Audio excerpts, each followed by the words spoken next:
Today we're rebuilding the worst team in the Big Ten. It's the Purdue Boilermakers. Now, Maryland is close. There's some teams that are close, but the only school with a 2-star prestige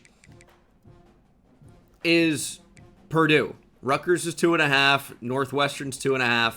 Purdue is going to be a challenge. The Big Ten is tough. You have 4- and 5-star programs.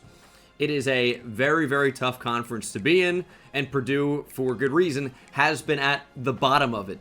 Today, we're going to try to turn them into a national champion, and that is going to be very challenging, competing against juggernauts in the region for the top recruits.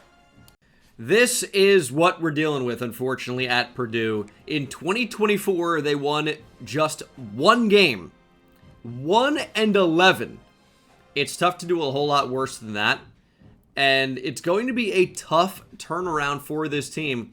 We will jump into a game here in Season 1 to see exactly what we're dealing with. But you can see, look at the top players on this team. Devin Maccabee is a redshirt senior. Senior. Sophomore, redshirt sophomore, so already draft eligible, although no one's drafting him. Senior. Oh my goodness, this is a retirement home at the college football level. Absolutely unbelievable. There's actually an unreal amount of work to be done. This is insane. But thankfully, I have the chat with me on twitch.tv/Bengal to help. If you guys want to see some of these stream live, you know where to find it. Link down in the description. What type of prospects are we going to be able to get? Probably not great ones, although the 4-star Indiana pipeline could go quite hard. 575 hours in this week is not many. Because Purdue is only a 2-star school, are we going to have like, what, 450 hours? And then everybody wants to transfer already. This is going to be a disaster. So we're losing our entire roster. That's the first part about this that makes it bad. Look at the team needs right now. We need every position, basically. And the athlete with a 3-star pipeline in Michigan's not interested. This weak side linebacker, Dylan Schumacher from Michigan, not interested because our championship contender's not high enough, and it won't be high enough because we're not going to win. But maybe Arion Cooks could be the savior. From Warsaw, not Poland, but Indiana. That's a big-time pipeline for us. We could potentially bring in a 5-star year one. I mean, this is a Big Ten school, and that's part of what could make this a little bit easier. But the challenging part about this is, I mean, you can go after the 5 stars. That's great. We need to replace an entire roster. That's going to be difficult. So, our schedule, hopefully we don't go 1-11 again. It does look a bit easier because we get Ball State and FCS Midwest to start. Although, of course, I've got to make that the Trenton State Titans, my Dynasty team from last year. Notre Dame and USC, we get a little rivalry back-to-back. Obviously, the Notre Dame-USC rivalry, not the Indiana University of or Purdue, whatever, in Indiana versus USC. That's not a rivalry. Illinois is ranked number 10. Michigan, Ohio State, Indiana. Yeah, these are some tough games, to be honest. I think it ends up being more than the one win that we had last year, but I don't know if it's going to be by a whole lot. My strategy is going to be starting younger players wherever possible. Like, yeah, we still need to try to win, so Devin Maccabee is going to be the running back, but I'm starting the true freshman Shane Honeycutt at wide receiver. We've got quite an eccentric group of players. Nitro Tuggle, star dev sophomore, going to be getting the start. We've got really a bunch of musicians. Alanis Morissette, Michael Jackson. Corey Smith is going to get in the mix. I just don't see a need for Charles Ross to be taking up play time. So we're going to move him down. He is our highest rated receiver. I guess Magwood's right there too. But I don't get the point of starting a redshirt senior who's only marginally better than the younger players who actually may have a chance to stay here and develop. So this is going to be one of the only games we have a chance to win all season It's against the 62 overall Ball State Cardinals. So, of course, with these rebuilds, it's going to be a lot of simulating. But I do want to see what this team's actually capable of doing. So we're jumping into Play the Moments, Week 1. And we'll see what the Boilermakers can get cooking here early. It's not the world's largest drum. The world's largest one is in Austin, Texas, Big Bertha. But I guess it is a Purdue rebuild today, so you know what? Maybe we let him have this one. But can we start 1-0? Purdue won only one game the entirety of last year. We're starting a ton of young players, but the starting running back remains the same. It's Devin Maccabee. Do we trust him? Let's see. Okay, well, the O-line didn't actually do anything. Welcome to Purdue football. This is the state of things, unfortunately. Drilled the kick, though. Gotta love that. Ball State already driving. Here's 3rd and 4. We're actually going to blitz the slot. And that's just a good change of direction by the running back. Really in an impossible situation there, trying to cover essentially 2 different gaps with one player. Well, with the linebacker, that's a little bit tougher. We don't have like a 2-gapping defensive tackle. Quarterback takes off. It's like some type of read option. Goes straight up the middle, and it's 2nd and goal. Let's play bend, but don't break. Get the stop. RPO, big hit. Touchdown, Ball State. Oh, this team actually may win 0 games this year. That seems like a legitimate possibility. 1-11 last year. And now struggling. It is early, but struggling against Ball State. It's another 1st down and more. Another 3rd down. 3rd and 8. How about a stop? How about the football back? I'd love it. Shot down the field. This is a terrible ball. We need a takeaway. Tony with the pick. Finally, we did something. The quarterback seemingly had absolutely no interest in keeping possession, so thank you to him. Should be wearing number 2, because that was shit. What an awful throw and decision. And the offense is struggling in simulation in the Purdue Air Raid playbook. I mean, this is the Big Ten. Does Air Raid even exist? Air Raid's about like 20 attempts. Curl is open, but dropped. And we actually have a chance to see the offense again. True freshman quarterback. It could be tough. Do we look for Nitro Tuggle on the outside? He doesn't look the most open. We go to Alanis Morissette. Can't think of anything ironic, but you know what? Neither could she in her song, so that's okay. 2nd and 3.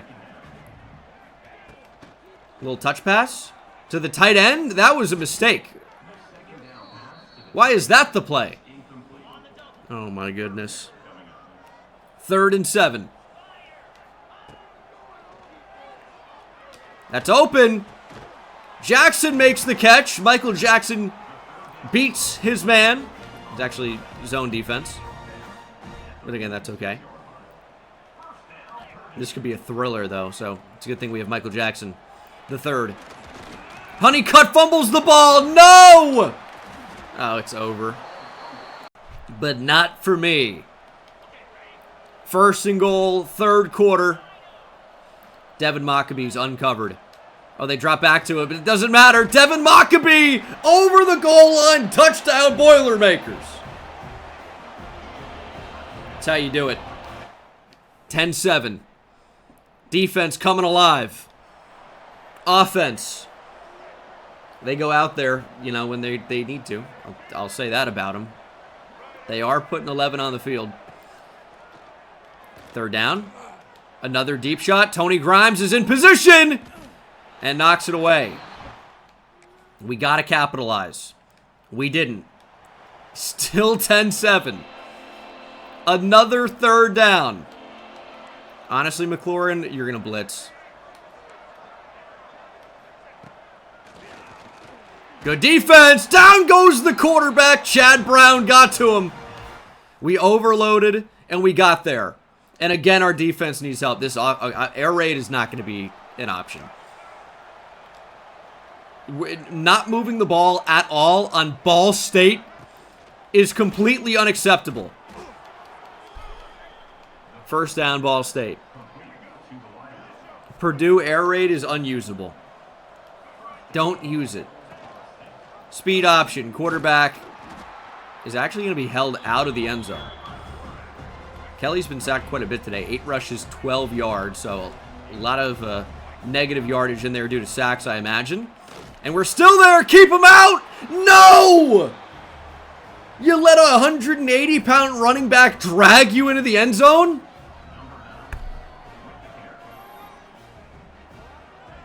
No shot.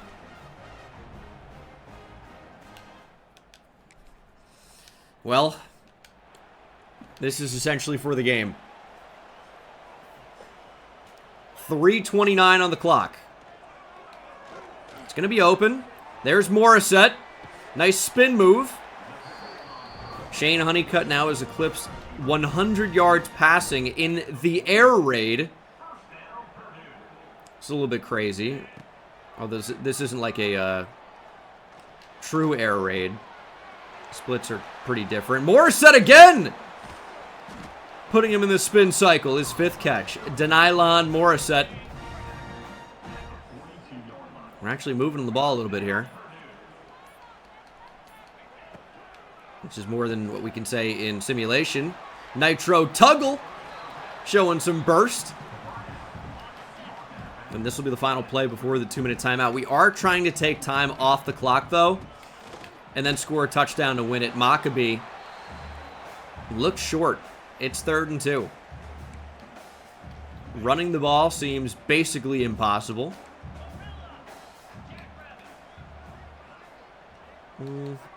I think we want Denylon Morissette coming underneath.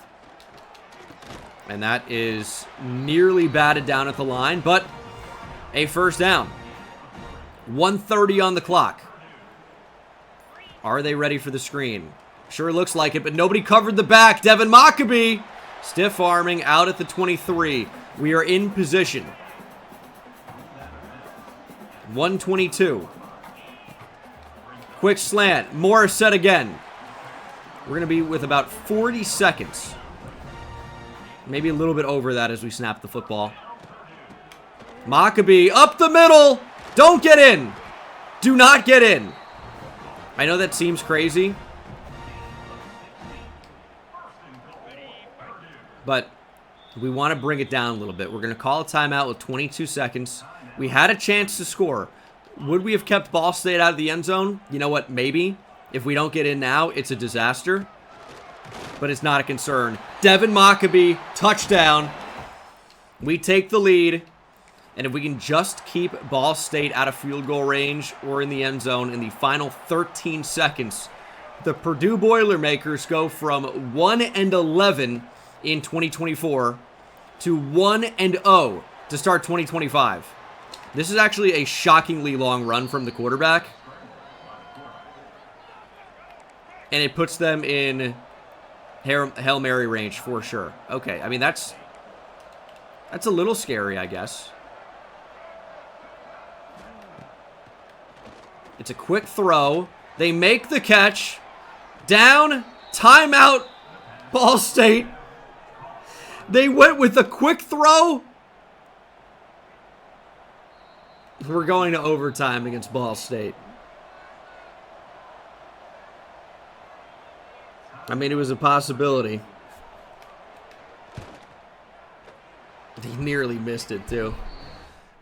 Overtime and play the moments is broken. This is not overtime rules. You start from your own 32. That's not overtime rules.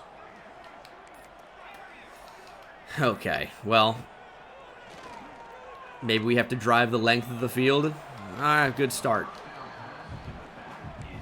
So, this is insane. I mean, what do you even do in a situation like this? These are not overtime rules. I feel like that's crazy. Oh, yeah, they will get normal rules for sure.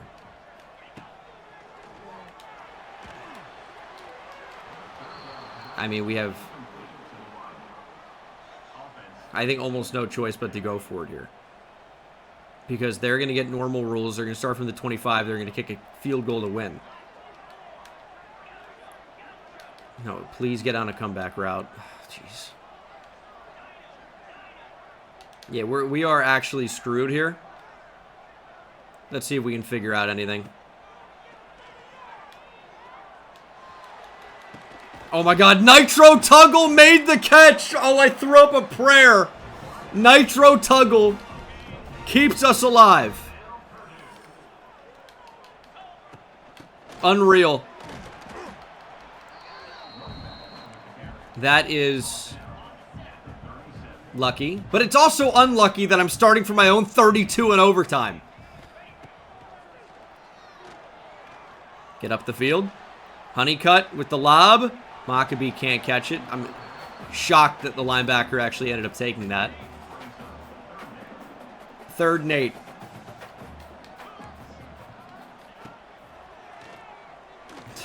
Okay. Ran into a sack, and again, we're going to be forced to convert a 4th down.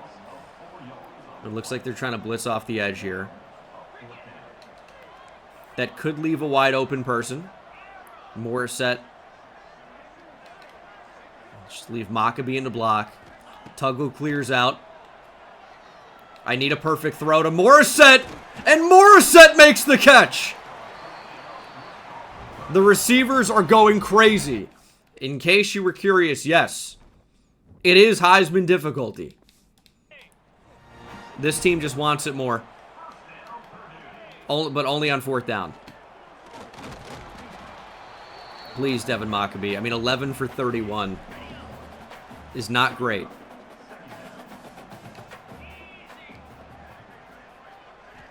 Tight end up the seam. Touchdown! What a drive! I mean, we were about as unlucky as you can be. Yep, they're already on the 7-yard line when we're jumping into the game, so kind of a distinct advantage there, I would say, for Ball State. But pressure! Ball's out! Recovered by Ball State. 2nd sack of the game for Nunnally. 2nd and goal. This D-line better turn up. Now is the time. Now is the time. It's intercepted! Easy reads! The cat in the hat! User pick to seal it! Purdue storm the field! We're 1-0! Victory over Ball State. A program-defining victory. What a game for Shane Honeycutt. Unbelievable. Okay, this team, they may have heart. We could not run the ball, though, I'll tell you that. Denylon Morissette, Nitro Tuggle. Maccabee had a receiving touchdown. Buren with a receiving touchdown. And the defense, they made some plays. Got to give them credit. 2 sacks for Nunnally. Chad Brown had one. Sean Seabrooks, a sophomore, got one. Picks for Tony and Hershey McLaurin. Hershey. Our brand exposure dropping from a C+ to a C. We lost to USC. We're going to lose to Notre Dame. But it's going to cost us potentially a chance to get 2 4-star recruits who were quite interested. I mean, and another. Why did our brand exposure drop? Killing me. Now, we lost to Notre Dame as well, but were the games close to USC and Notre Dame? They were not. We did, however, crush FCS West, the Trenton State Titans. Illinois is going to be a big one. They're no longer ranked, but Week 6 will be a visit week. We've got Arion Cooks coming to campus. Brand exposure, I need that to go up. Please, please let me get a chance at the quarterback. But Arion Cooks has a visit against Illinois. Championship contenders dropped to a D+. It's really unfortunate. If we can just win a game, it's going to go up to a C-, which is what we need. We just need to win a game. That's it. We are 2-2. Championship contender grade not looking great. However, Illinois keeps losing. They're only at 81 overall, but the problem with them losing now is that this game's not going to seem as crazy if we win. Oh, maybe they're still considered a higher tier opponent, but when that simulates next week, I guarantee you if we beat them, it's going to be considered same tier. So this is a huge game, though, because it's not just the 5-star Arian Cooks on campus. From Indiana, keeping him in state would be massive. It's also 4-star top 50 running back from Green Bay, Shaq Hamrick. It's currently locked out 3-star tackle Monte Lasco, who, if we can get up to C- championship contender, which we would with a win, we would be back in the lead. We're still going to gain, and we could put points to potentially win. Also, Max Sims, a 3-star linebacker. So there is a lot on the line here. If we can somehow beat Purdue, they're not rated especially well. Maybe this kicks off a win streak. Maybe it secures a 5-star and multiple 4-stars. That would be an incredible start to this Purdue Boilermakers rebuild. We just need to give it our best effort here. And, like, did I say beat Purdue? Ah, jeez. I promise I'm not a double agent. I'm just so locked in on Purdue, it's the only school I can even think of. Illinois is not even an opponent to me because we just got to battle against ourselves. Something like that. I don't know. Yeah, obviously, Purdue needs to win. I'm not even going to focus on the name of the other school. Big hit! Is that a fumble? It's recovered by Purdue! Hershey McLaurin comes up with the football. Oh, that's a huge shot over the middle. And a big, game-changing play. Let's take another look, shall we? Got absolutely popped over the middle. Clement, boom, concussion protocol. That's not really like a big flex tagline there, but they better take a look at him. That's all I'll say. There's Morissette. We're spinning and winning already. Really using that spin move with Morissette to start. I like it. I like it. Feels like they read the screen. But we got pancakes. Bigger and stronger. Devin Maccabee with the first. Why does it feel like we could actually win this game? Because we got a lucky play on defense and we had multiple first downs. I would say those are probably the contributing reasons. A lot of football left to be played. Just got to play smart. Got to take what Illinois gives us. They're not that good. This isn't the Illinois with Jerzon Newton and Devin Witherspoon. I mean, they're begging us to go deep here. I mean, we took a shot. It's going to be... Oh, it's going to be caught by Watson! I was going to say it's going to be one defender to cover two receivers. Watson went up and got it. Oh, my goodness. I don't think the corner ever saw the football. I don't think he ever found it. Oh, he got out of position. He got on top of the receiver and didn't fight through the ball. And Honeycutt just kind of threw behind him and made the grab. Although that was scary as hell. Okay, we can't take... I'm not going to say that's lucky. I'm going to say that's a skilled throw from Honeycutt. But I don't want to take that and then immediately give the ball away. Honeycutt taking off. We've already seen him fumble this season, so we need to be a little bit careful about that. But he's got decent speed. Oh, we're under pressure. Throwing to Morissette, touchdown! Honeycutt maybe a gunslinger. We take the lead here at home. We need to use our home field advantage. It's a packed house. Foot on the gas pedal and the football. It's a fumble on the kickoff. Purdue comes up with it. Illinois is getting punched in the mouth right now. We need to score. We need to take advantage of all these opportunities. We need to. 2nd and 8. Maccabee in motion. They didn't cover the slant. Caught by Morissette. And we are right there. We need 1 yard. Do I trust the O-line? I really don't, but I trusted Maccabee enough.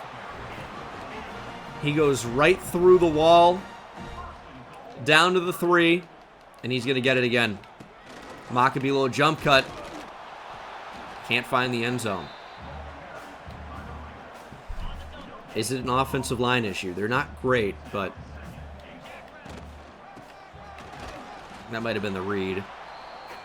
3rd and goal. Maybe a pass. Maybe a pass. Beren, touchdown. This is looking pretty good. A lot of football left to be played, and we've allowed a touchdown. But this isn't looking bad. We're going to try to keep the foot on the gas pedal.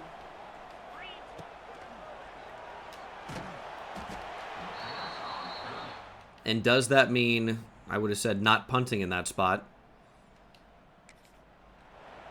We can't even call a timeout. Please let me pick a play. Please get to the line. Oh my goodness. We're not even getting the snap off. Thanks for the moment. Couldn't call a timeout. I tried. I couldn't snap the ball. Couldn't even pick the play. And Honeycutt got intercepted. Illinois with the ball on the 11. We went from driver's seat to, are we there yet? Riding in the back. Yes, man. Not great. I do like leading with the helmet there, though. 2nd and 10. Interception right back would be massive. Huge play for the defense. Or it's a touchdown. 3rd and 5. We've got to score. Where are you going? It's open and we can't make it happen. 14-14. Illinois with the football. We've played them close, though. We've played them close. What's a screen? That's a good job to contain that, I guess. Only 5. If we can just bring down Luke Altmaier in the backfield. 3rd and long could be really tough to convert. We got TJ Lindsey on the D-line. Maybe he can get in there. I don't know how that's completed. Altmaier to Sanders. We need a pick. They may just go run heavy at this point. Okay.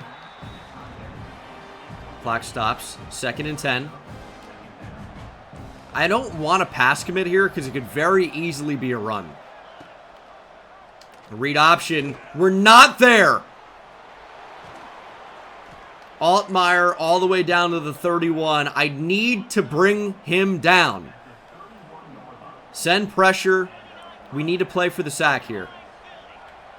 We need to play for the sack. Check down.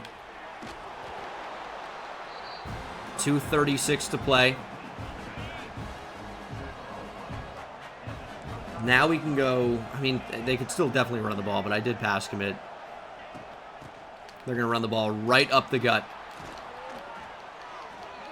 I don't mind them going down to the 8, though. Altmaier's lighting up.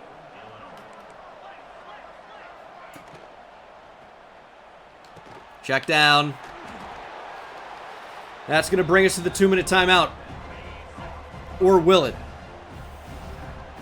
I mean, blitzing has not worked. Please, please, please! Get to Altmaier! How is he doing this? 1:55 to play. Big drive incoming. 2 touchdowns, 2 picks for Shane Honeycutt. I actually don't think I'm responsible for any of the interceptions. So, that's a nice change. Maybe I stopped trying to run the football because it's not effective. Maccabee, I wish I could say he stinks, but it's really the fault of the offensive line. Those guys are absolutely useless. 3rd and 5. There's the interception because that makes sense somehow. How is that possible? He's got his back turned. Is he not going to take 10? I just passed it off. Back turned. And hey, he turned around at the perfect time to find the ball. This is when I throw it with his back turned. Oh, come on, dude. Killer. Killer. 3rd and 8, 1:19 to play. You gotta think it's gonna be a run here. But they actually throw the ball. It's caught! Broken tackle! Touchdown, Illinois!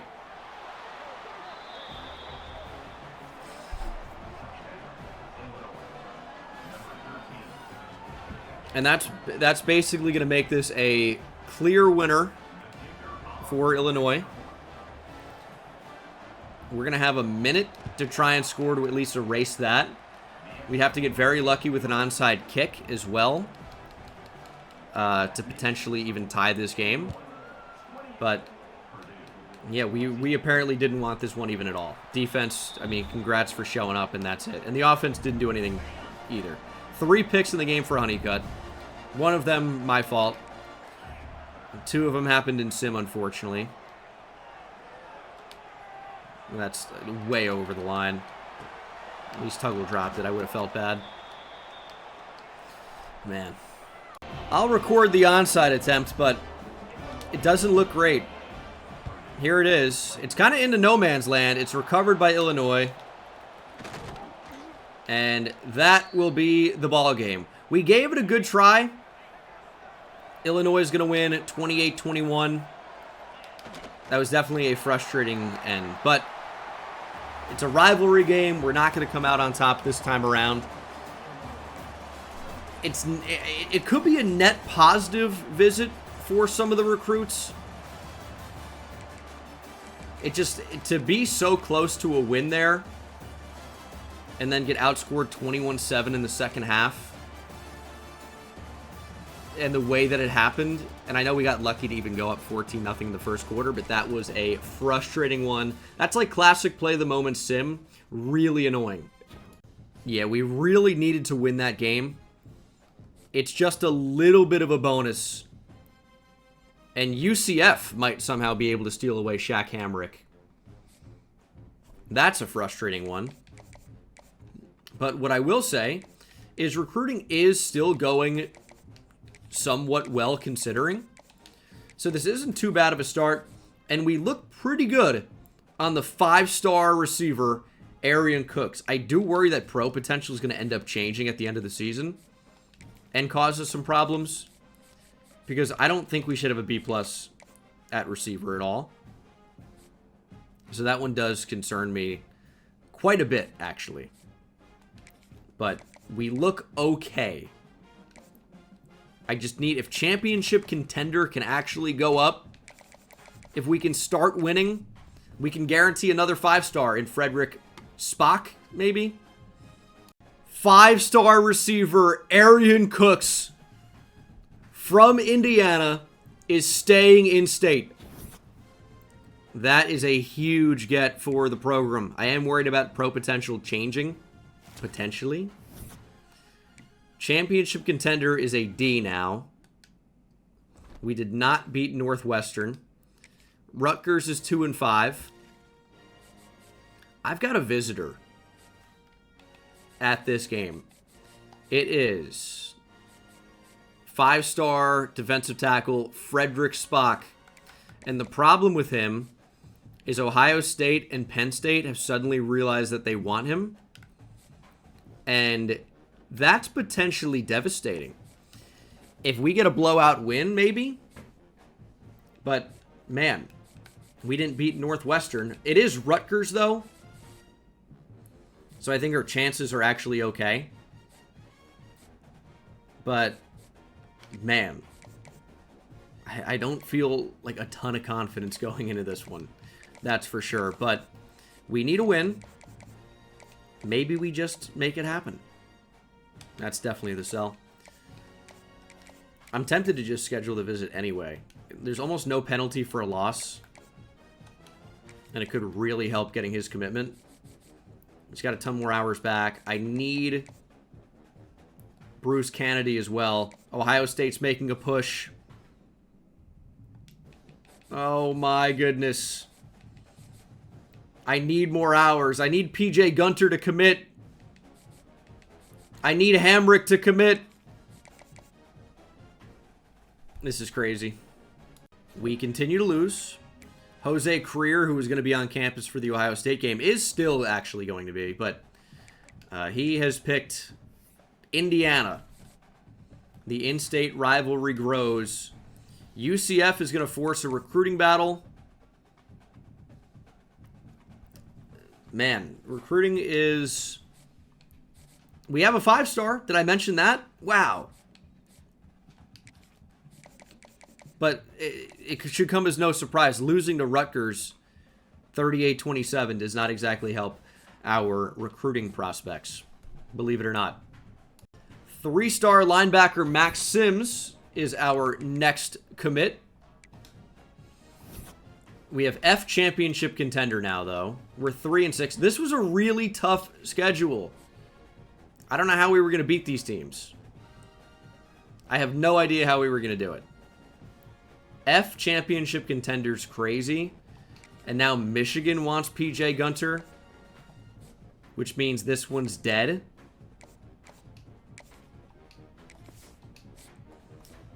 He can't be visiting another school. It's a recruiting battle. And now you're going to Ohio State. Another 5-star would have been nice. It's not going to happen. It's not going to happen. It's not going to happen. I can just take him off. Congrats to Ohio State. More players bought and paid for. What happened to development? You know? What happened to that? It's ridiculous. So, Hamrick has picked UCF. Gunter has picked Michigan. And this recruitment is not going that sweet. However, we do already have 2 commits. Wow. And we're just going to have to hit the portal insanely hard. But to bring in a 5-star year 1, especially at receiver, that is a fun get, no question. Got 155 hours to potentially try and salvage this class here before we get to the offseason. But we've got a decent amount of hours now. And the portal is just going to be huge. We already knew going into the year that we were losing basically the entire roster. And that obviously has stayed the same. So I'm not really like, oh no, what are we going to do? It is still going to look crazy when we hit the players leaving screen. And it is just like everybody. No question about that. But I'm going to try not to get jump scared over it. Because I know it's coming. I know what's going to happen. So we will be ready for it. They were bad players anyway. This is not going to be a 1-year rebuild. This is going to be a process. And you've just got to trust it. Just got to trust the process. That's all you can do. 4-star receiver Mike Dragos at Anola. Moving up to Indiana. So it's another big-time commit for us. A 4-star, a 5-star, and a 3-star in the class. This is our final regular season game. This is our final game of the year. We have no chance to get bowl eligible. Championship contender has got up to a C, though. So maybe Damian Sweet is not fully over. Maybe Chauncey Luck is not fully over. This has opened up the Sean Roseboom recruitment. are unlikely to beat Indiana, but maybe we do. But it seems unlikely. If we can just keep that C- championship contender, this is a significantly better year than last year. Won one game last year, right? In real life. And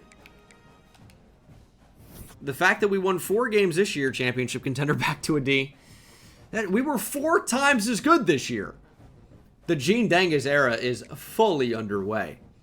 I mean, how incredible is that? 4 times as good? Now that's something special. Can we get a round of applause for our incredible 4-win performance this year? Thank you. We're going to fire our coordinators. I think that's part of the issue. They're done. We're moving on. We do land another commit, 3-star Rashad Rice. And we lose many others who we just added to the board, so it's not really that big of a deal. But I would say the trajectory so far is incredible. Nice year for Jeremiah Smith as he wins the Heisman. The trajectory is crazy. If we win just 4 times as many games every year, we're going to win 16 games next year. I'm stoked on that. These are the numbers. It maybe wants us to run the ball in sim. I just think we had bad players is really the biggest issue this year. If we could just get good players, as CJ Nunnally had 27 tackles for loss and 15 sacks. What a year for him. And he's gone. CJ Madden was also very good. He's got star dev. He's a redshirt junior. He should be back. It's a lot of seniors making plays. We are going to need to hit the portal so hard. I need coordinators that can recruit. I need a lot, really, is what I need. And currently we have 4 commits. Doesn't seem like a lot because it isn't. It seems exactly as it looks. It's not a lot. However, there's a lot of time left. I still think we can probably end, and it's not about quantity, it's about quality. But I still think we can end with about, 25 plus in the class. So these big schools just jumping in. Indiana is a big school to us, I guess, at this point. These big schools jumping in, Oregon, there's not really anything we can do at this point. They're starting to recruit crazy hard in a week where we can't recruit. That's a problem. Getting an elite recruiter could be a solution. PJ Fleck is OC. That would be great. He's a master motivator. But I need an elite recruiter. That would be really nice. Butch Jones has accepted the offer to become offensive coordinator. That's a big get. Show me Fran Brown, please. Show me Fran Brown. I'm not seeing Fran Brown. He has rejected your offer. Fran. Why, dude? What about Jeff Choate? Former Texas co-defensive coordinator and linebackers coach? This could be an interesting one. He's got strategist. 1,500 bonus XP for each prospect visiting for a win. For him. Like, I don't hate that. And that would be free. And it's an Ohio pipeline, so it's around where we are. We do bring in Jeff Choate, former Texas co-DC, Nevada head coach, and now our defensive coordinator. National championship is an ACC matchup. Clemson, and if I could see it at any point here, Clemson and Miami. We don't really care about that, though, because it's year 1. It's not us, but it will be. It will be. Pro potential is now up in the air. Who knows what it could be. Conference prestige has gone down. The Big Ten is now below the ACC, as the ACC has 2 schools in the national championship. And, of course, probably the winner as a result. Miami defeats Clemson 35-27. Okay. Well, as I've mentioned, we need to hit the portal incredibly hard. We have so many roster spots to fill. So many. But I think we did a good job of making sure the younger players played earlier. And we'll see about all the players leaving. So with all the transfers, plus all of the graduating players, it's an incredible amount. But I'm kind of fine to let the quarterbacks go. We have no chance to sway Jaheim Merriweather. We only have 2 persuades, by the way. Nitro Tuggle wants to transfer due to brand exposure. Oh, man. Please, though? Nope. All right, Nitro Tuggle's gone. That was like the player we absolutely needed to keep at receiver. Gone. Joey Tanoa, playstyle transfer, no chance to persuade. Star Dev would have had him for another year. Transferring out. This is actually, I said I wouldn't be super surprised. It's actually worse than I thought. And we have no chance. We have F Pro potential at D tackle now. We have no chance to persuade. No chance. Well, this actually went, I said I wouldn't be surprised, but it went worse than I even could have predicted. We've lost the entire team. Just so we're all on the same page, we've lost the entire team. I don't know what our roster is going to be. I'm going to count. It's a lot. 42 players in the portal while we're graduating. We have to replace over 40 players. Okay. What about Nitro Tuggle in the portal? Could that be a good get? He could be a decent ahead, I'm thinking. Maybe we'll offer Nitro Tuggle in the portal. I could see that being a good pickup for us. As, we'll see if we can bring in any of the top players, but we just need to fill spots. Just need to fill spots. Tavian St. Clair doesn't look like he wants anything to do with us. But we need to fill so many holes. Tavian St. Clair, 4-star quarterback transfer. The only offer he's getting, he is the number 11 quarterback in the portal, to be fair. But he's a freshman. And it's looking pretty good. And joining him in the class may very well be Nitro Tuggle. Things are looking up here at Purdue. It looked grim, but we're back and we're better than ever. Now we're 72 overall right now, but it is going to go up. It is. Wise decision, young man. Nitro Tuggle is back at Purdue. We're going to add a ton of players here. This is week 3 going now into week 4 of the transfer portal. We need 35 players in the class. No way around it. We lost so much to the portal in graduation that we just need as many players as we can even get. But I think these are mostly upgrades, funnily enough. This we've got to stop and take a moment. Because Tavian St. Clair could be the program savior. Tavian St. Clair could save us. And this is just sheerly on quantity, a massive class. But there is actually some quality in here as well. And even though I was trying to develop the current quarterback, we saw what he was capable of. Tavian St. Clair is just going to be better. Now, there was a lot of guys who just committed to other schools that week that we were going after.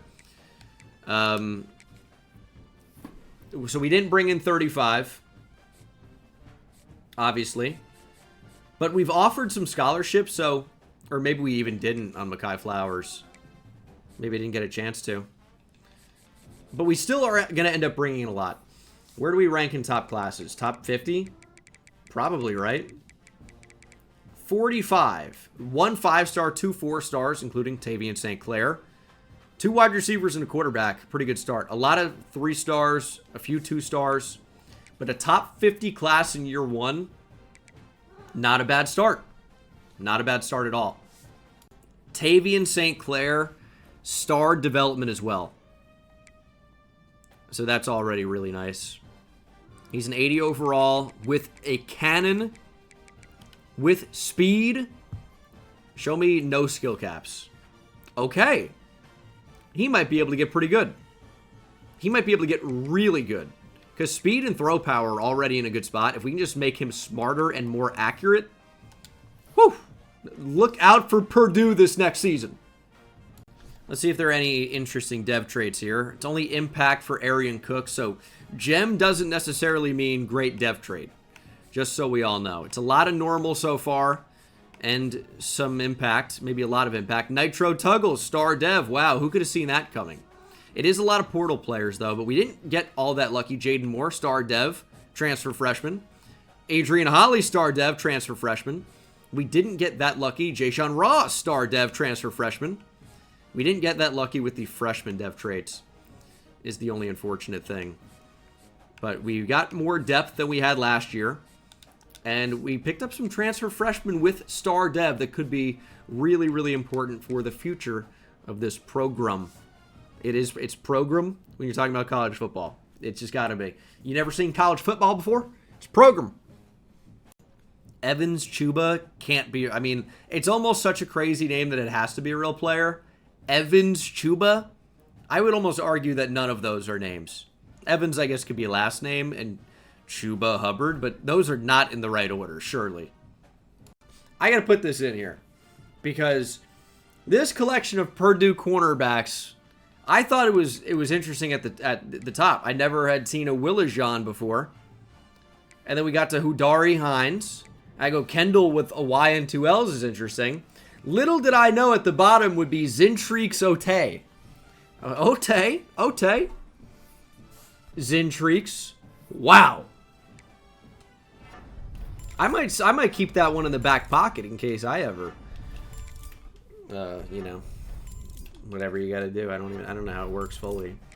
But ever find a baby and get to keep it or something? However that goes.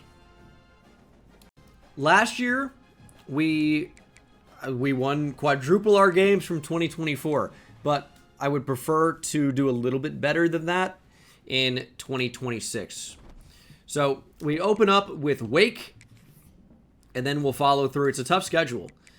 Notre Dame every year, and then it's a Big Ten tough schedule.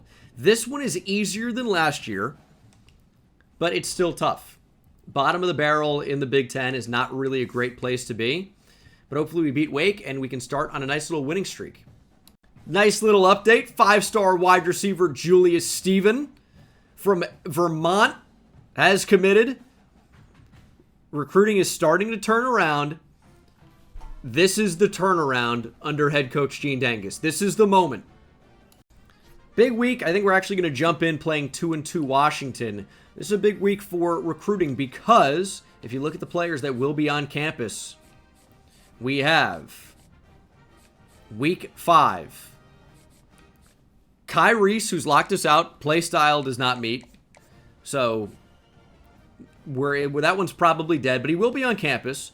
Joining him is 5-star linebacker Brian Walker. That one looks bad. 5-star corner David Hennessy. And 4-star D-tackle Robert Shidu. Last-ditch effort. It doesn't look good. Maybe we can force a recruiting battle. I don't know. I haven't recruited the best maybe so far, but it looks all right. And this is a different team. We've got a different quarterback. We are an 84 overall. We've got a legitimate chance to win this game with Tavian St. Clair, with some more fun at receiver via the transfer portal. You know, some familiar faces coming back. Nitro is back, and he's not even our best receiver, really.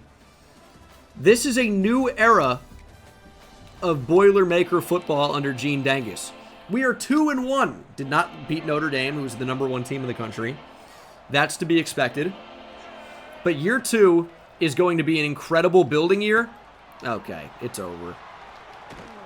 Why did I even say anything? Well, we got crushed in this one. 31-14. Can't win them all. Or almost any of them, really. We did beat Maryland. Okay, so we advanced to 3-2. There are a couple visitors on campus for the Wisconsin game, like 5-star tackle Tevin Morrison. But how did that go? So Fournette locked us out. He gained a little bit, but this was not someone we were going after. It was just the only guy I could schedule a visit for at the time. Playing style is close to a B-. If we could have actually recruited Clay Reese, we would have got him. Isaac Steven, though, really enjoyed... Ooh, hold on. 2 5-stars in the same class with the last name Steven from weird states. Say weird, it's just like Utah and definitely Vermont are not really known for producing 5-stars. Do we actually have a chance here? It's like always when I stop recruiting, suddenly it seems like like there's a chance. Like if we were to force a recruiting battle, do we have a chance here? You'd think no, but we didn't. Like they didn't gain almost anything there, and we didn't even have any points on. Seems crazy. Like I probably should give up, but anyway, we are one step closer to landing another 5-star. So things are going pretty well, even though we haven't won all of these. It's not all amazing, but it could look a lot worse. Could look a lot worse. We have tied the number of wins we had all of last season. The problem is it seems like that might be coming to an end, playing 8-0 UCLA. But we've already won 4 games, so this is a successful season. Nearly beat Notre Dame, by the way. 28-21. Beat with Wisconsin 24-10. They're actually very bad. They're 1-10. UCLA I worry a little bit more about on the road. We've got a lot of road games to end the year, which hopefully comes back around next season. But we are 4-2. And it'll show you here, the fact that we've already tied the number of wins we had last season with 4 times as few losses. I don't know, a fourth of the losses. That is pretty good. So, just going to keep grinding. I think maybe something to do with it is that I've been upgrading tactician a little bit, trying to increase the offensive line. I guess trying to force myself to believe that this makes any difference. But maybe it does, and that's why we're winning now. Our first 2 commits,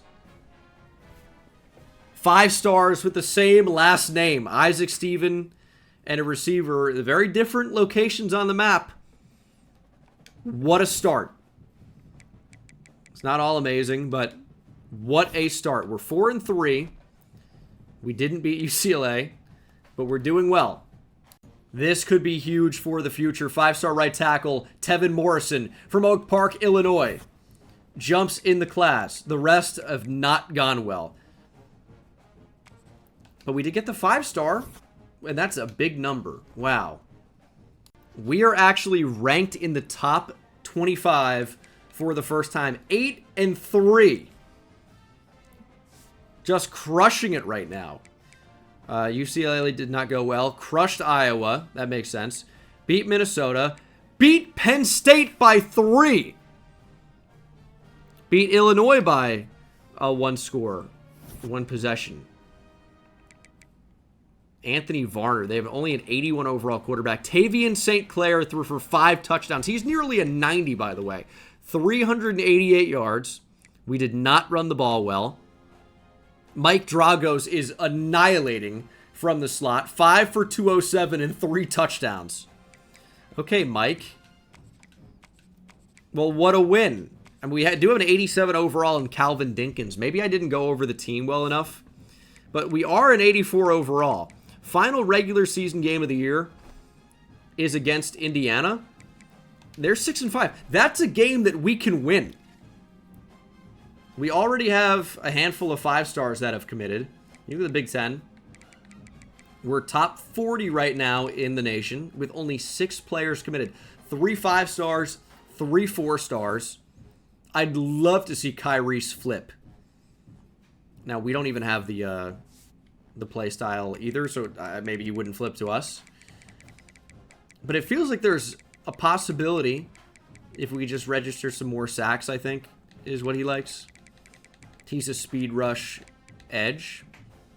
He likes sacks. Clemson's a B+ right now. Maybe they fall off a little bit. Maybe we step up a little bit. I don't know. We are not going to be involved in the conference championship. However, we do finish with 8 wins, so double the wins that we had last year as UCLA wins the Big Ten. We finished fairly respectably, though. 6-3 overall.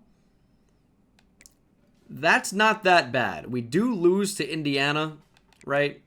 We were 8-3. We are bowl eligible for the first time in the Gene Dengus era. And there's something to that. It's going to be a big morale boost for the boys. And just got to continue to recruit.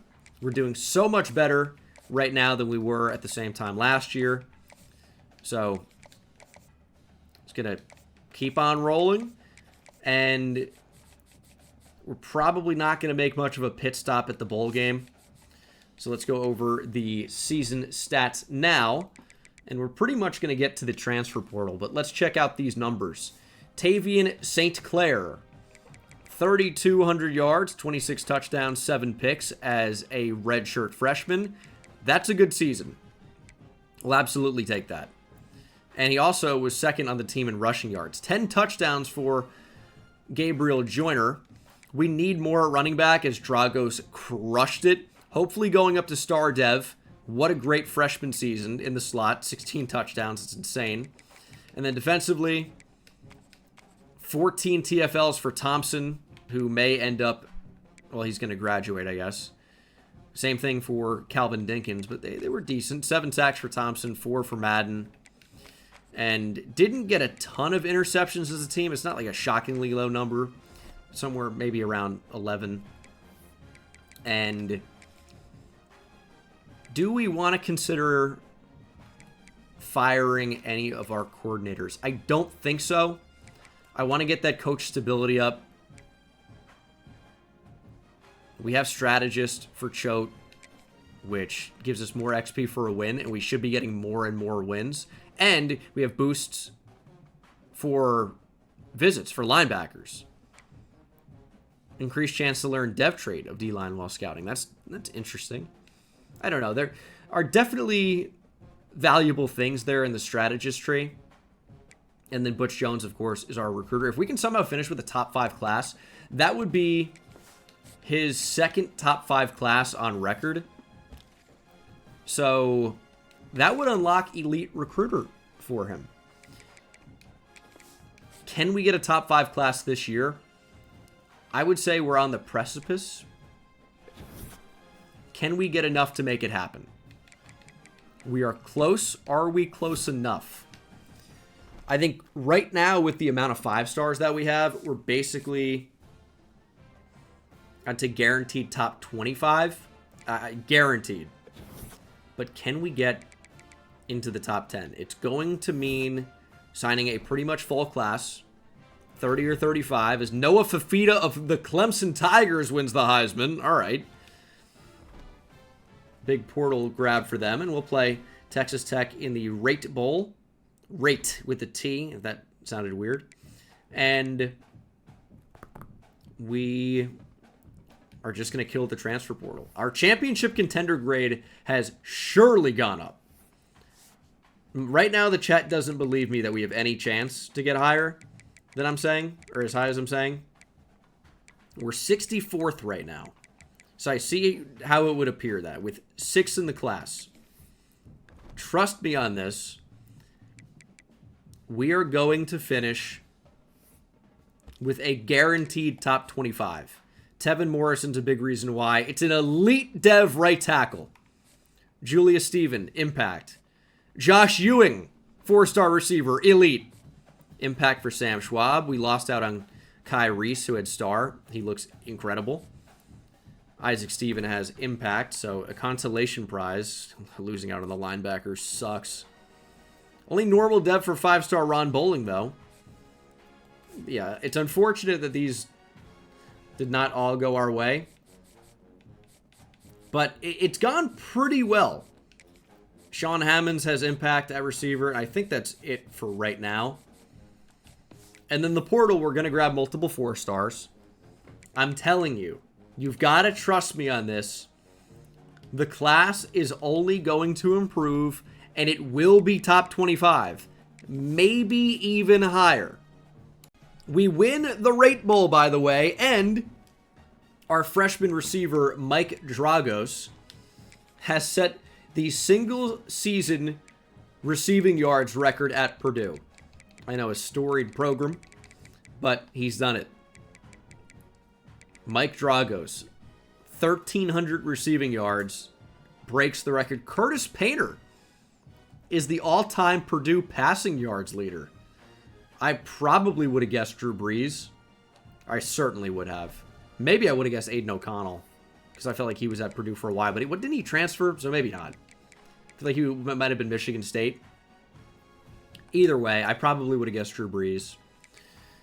Curtis Painter is an interesting one. He was on the Colts like 0-16 team, and I also think he was a Giant as well. So if you guys are Immaculate Grid fans, try Curtis Painter. Although I pretty much have a no quarterbacks rule because everyone remembers quarterbacks. So, not to brag, but I'm kind of an Immaculate Grid purist. Whatever, no big deal. National champion for 2026 was Ohio State over Duke. Yeah, Duke just kind of does that. What playbook should I use? Duke.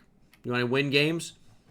Use the Duke playbooks, because they're pretty effective. If you couldn't tell that Duke was just in a national championship in 2026. Dude, we're not doing this again, Nitro. We're really hitting the portal. All these different play style, guys. Arion Cook's playing time. No, dude, you're gonna play.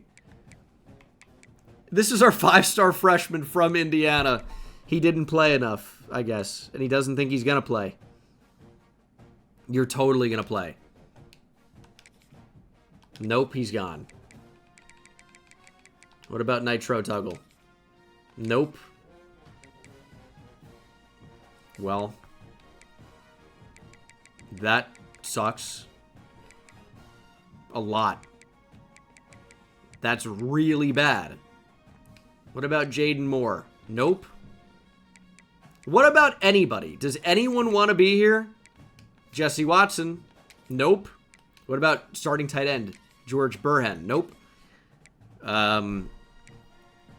What about Markel Porter? You know who I know wants to stay here? Adrian Holly. Nope. Okay. 0 for 7.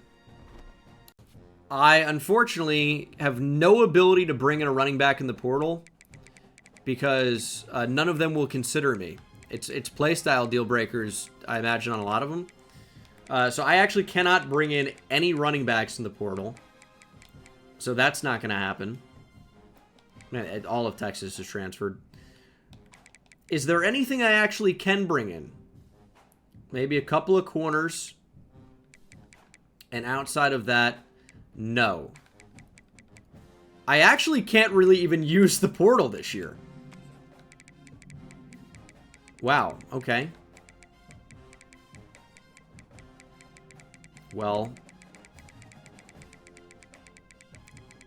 the guaranteed top 25 class has now gone up in smoke. There are 2 players in the top 1,000 in the transfer portal that will even let me offer. That's it. 2 in the top 1,000. 3 in the top 1,300. Or maybe this is 4. Right on the nose. This is officially the full list of players in the portal that we're able to even offer. It's 10 guys. I don't know how we lose everyone in the portal and then we can't actually add anybody. So we're going to turn to the high school level to fill out the class. with players that are not yet signed. That is going to be the only way, but there are options here, thankfully. And this is the final class. We end up signing a pretty good number of the players we went after, and some did not decide to sign up to this point, but still could. And all right, we did a little bit worse than I thought. But the results are the 20th best class in the nation. 3 5-stars, 3 4-stars, 18 3-stars, and 5 2-stars. Killing it with the 2-stars, dude. And in terms of interesting dev traits, elite for Morrison, we know. Impact for Steven. Elite for Ewing, we knew that one. Show me some stars in elite, please. That's all I'm playing for. That's a lot of normal, and that's okay. It's a lot of normal, though. And some impacts. These low-ranked 3-stars really have awful dev traits. But it is a top 20 class. And we're going into year 3 with a full head of steam. We won 9 games. And we just lost a lot, I get that. But we won 9 games last year. 1 away from double digits after 1 win and then 4 wins. I think we could at least be in the conversation as a conference champion this year. I don't know if we're going to do it. But, oh god, the O-line is so bad. I mean, you know. So this is the schedule heading into the next season. We're playing in week 0 against number 4 Notre Dame. Notre Dame's on the schedule every single year. Colorado is ranked preseason, but this is a beatable team. Beatable team. The rest of the schedule, especially near the end of the year, not good. It's so tough to win in this conference. We've got an entire recruiting board set up. We're in a pretty good spot. We are going after 5 stars. We were able to get 3 last year. We are going to hopefully get more this year. In order to turn around this program, we're going to need to start winning even more games. Last year, overall, was a step up. We lost a lot to the portal. So I'm not sure this is going to end up being a 9 or 10 win year this year. But what I will tell you is the team has been upgraded. It just hasn't shown it yet. Still showing us a 75 overall. We are better than that. And we are led by superstar redshirt sophomore quarterback Tavian St. Clair. He is a 95 overall. He is very, very good. Now, the problem with him being a redshirt sophomore and not a true sophomore, he has 3 years now in college after this season with the redshirt freshman and now redshirt sophomore year. He's draft eligible after this season. So, quarterback, already a massive issue again. Our window to potentially win big is this year. I don't know when we're going to get a big-time quarterback again, and I fully expect Tavian St. Clair to declare for the NFL draft. That's my expectation. Hopefully that doesn't end up being the case, because we don't have a solid answer beyond him at the quarterback position. We do not. And I'll tell you, this is not a matchup I'm excited for in week 0. Notre Dame, the number 4 team in the country, although I have to log in. Okay. I don't know what that even means. Although, we only lost to them by about, I think it was 6 points last year, so we may have a chance. We started out 1-0. Damon Marable had 2 interceptions. Big Ten Defensive Player of the Week. I did not expect to see 1-0 when we simulated there.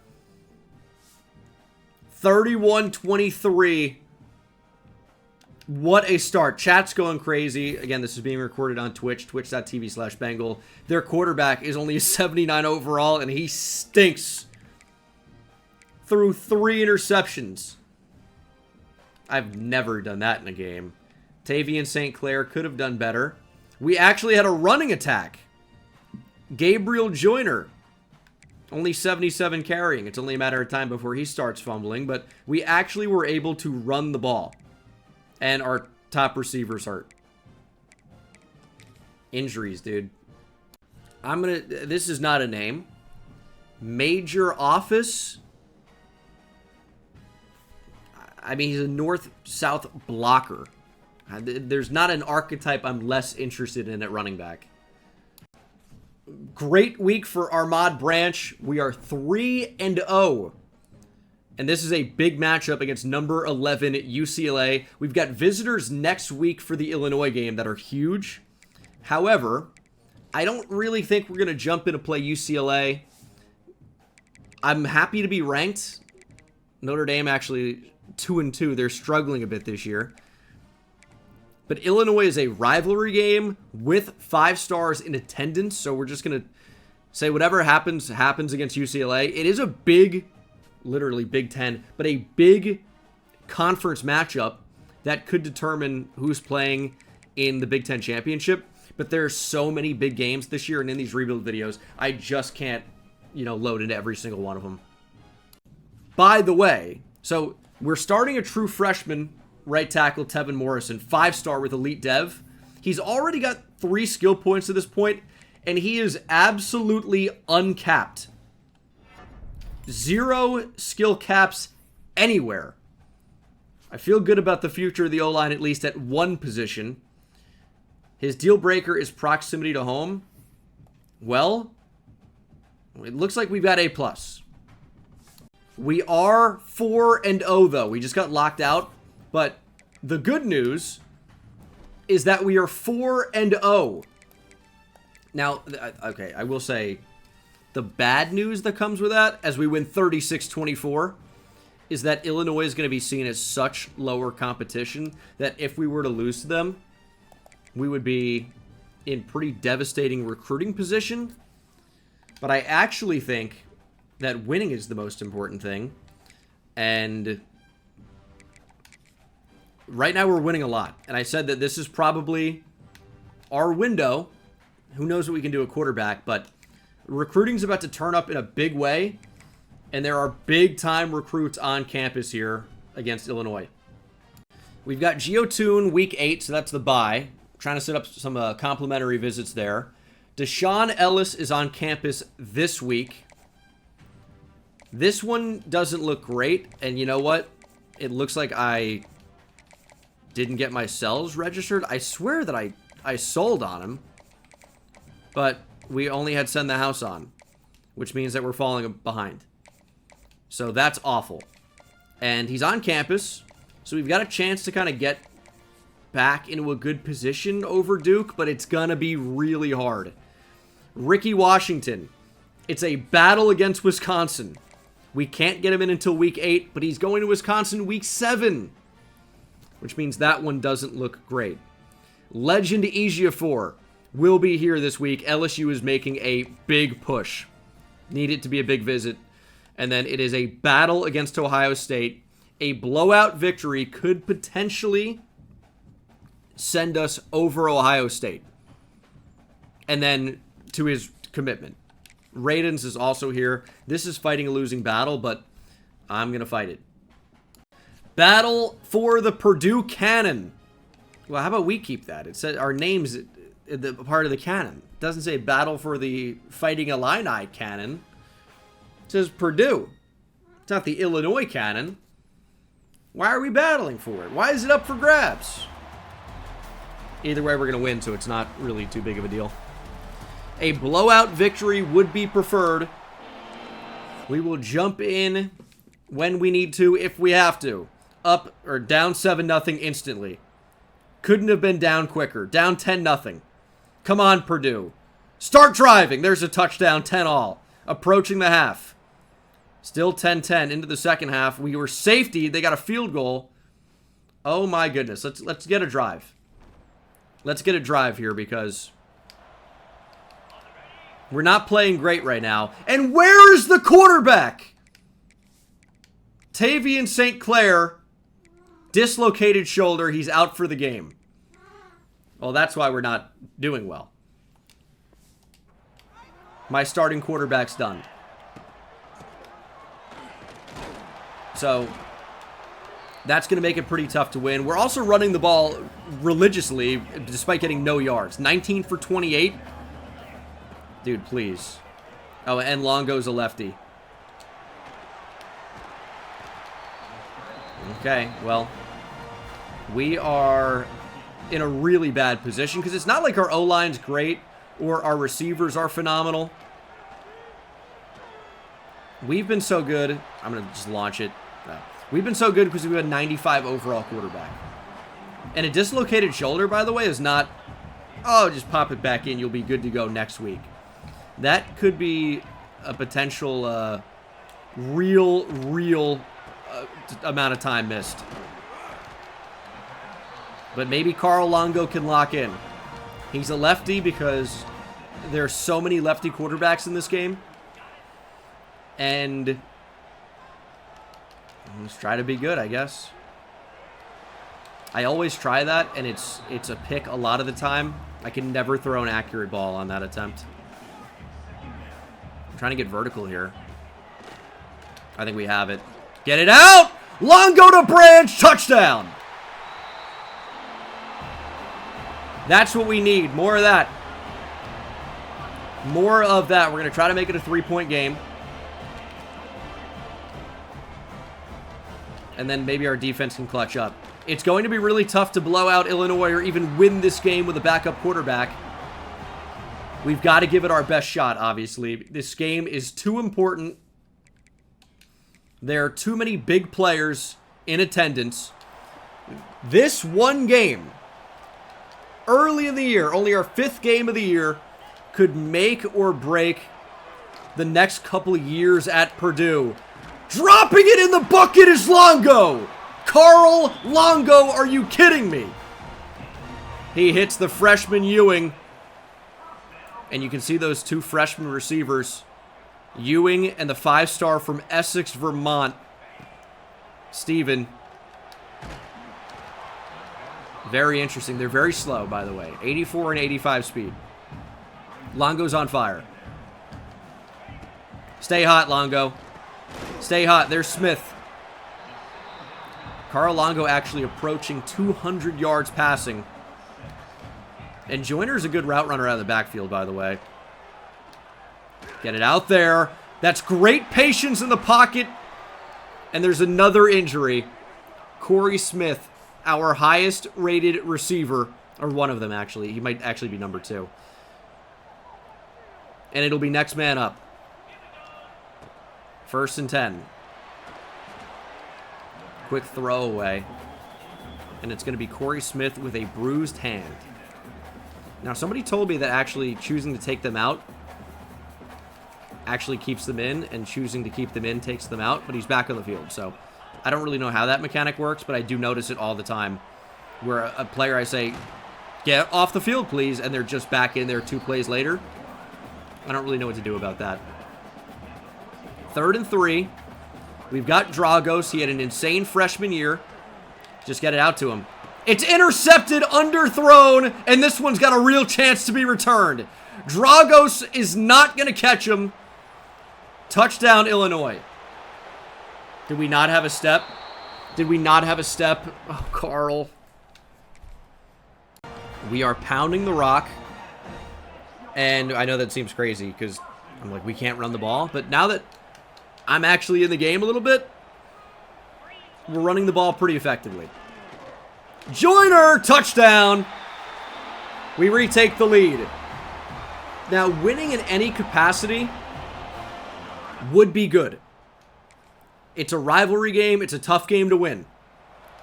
But if we can somehow extend this lead and truly make this a blowout, that would be huge for recruiting. That's wide open. There's Steven. Let's go, Steven. The true freshman 5-star is our slot receiver. He's only got impact dev. I want to force feed him the ball this year so that he can potentially get up to star development. He's got basically no skill caps. He could be a really good player for us. He just needs the opportunities. And dev trait upgrades are pretty difficult to get, but they can be huge. I mean, it happened to Dragos last year playing in the slot. And now he's a star dev player. We're going to give him a shot. Does he have a step? I don't think so. No, he nearly had it! In and out of the hands of Mike Dragos. That would have been incredible. Tight end wide open. The ball really, really floats from Carl Longo at times. But we have QB Blast to save us. There's Carl Longo. There's Carl Longo. Don't fumble, Carl. I love QB Blast. QB Blast needs to be run 10 times a game. 7 for 60 for Carl Longo. I am very afraid of a fumble. We're taking a shot. For Dragos. This time, he doesn't drop it. Mike Dragos. Purdue record holder in receiving yards in a single season. Looking to add to his career total and does so in a big way. Clean pocket for Carl Longo, and that's a really good throw. It seems like actually the farther he gets it down the field, the better we are, and our defense is stepping up. We've got a 10-point lead. We are a touchdown and an extra point away from being in blowout contention. We're positioned. Great route, Mike. Mike Dragos makes the catch. Carl Longo in relief of our monster 95 overall quarterback Tavian St. Clair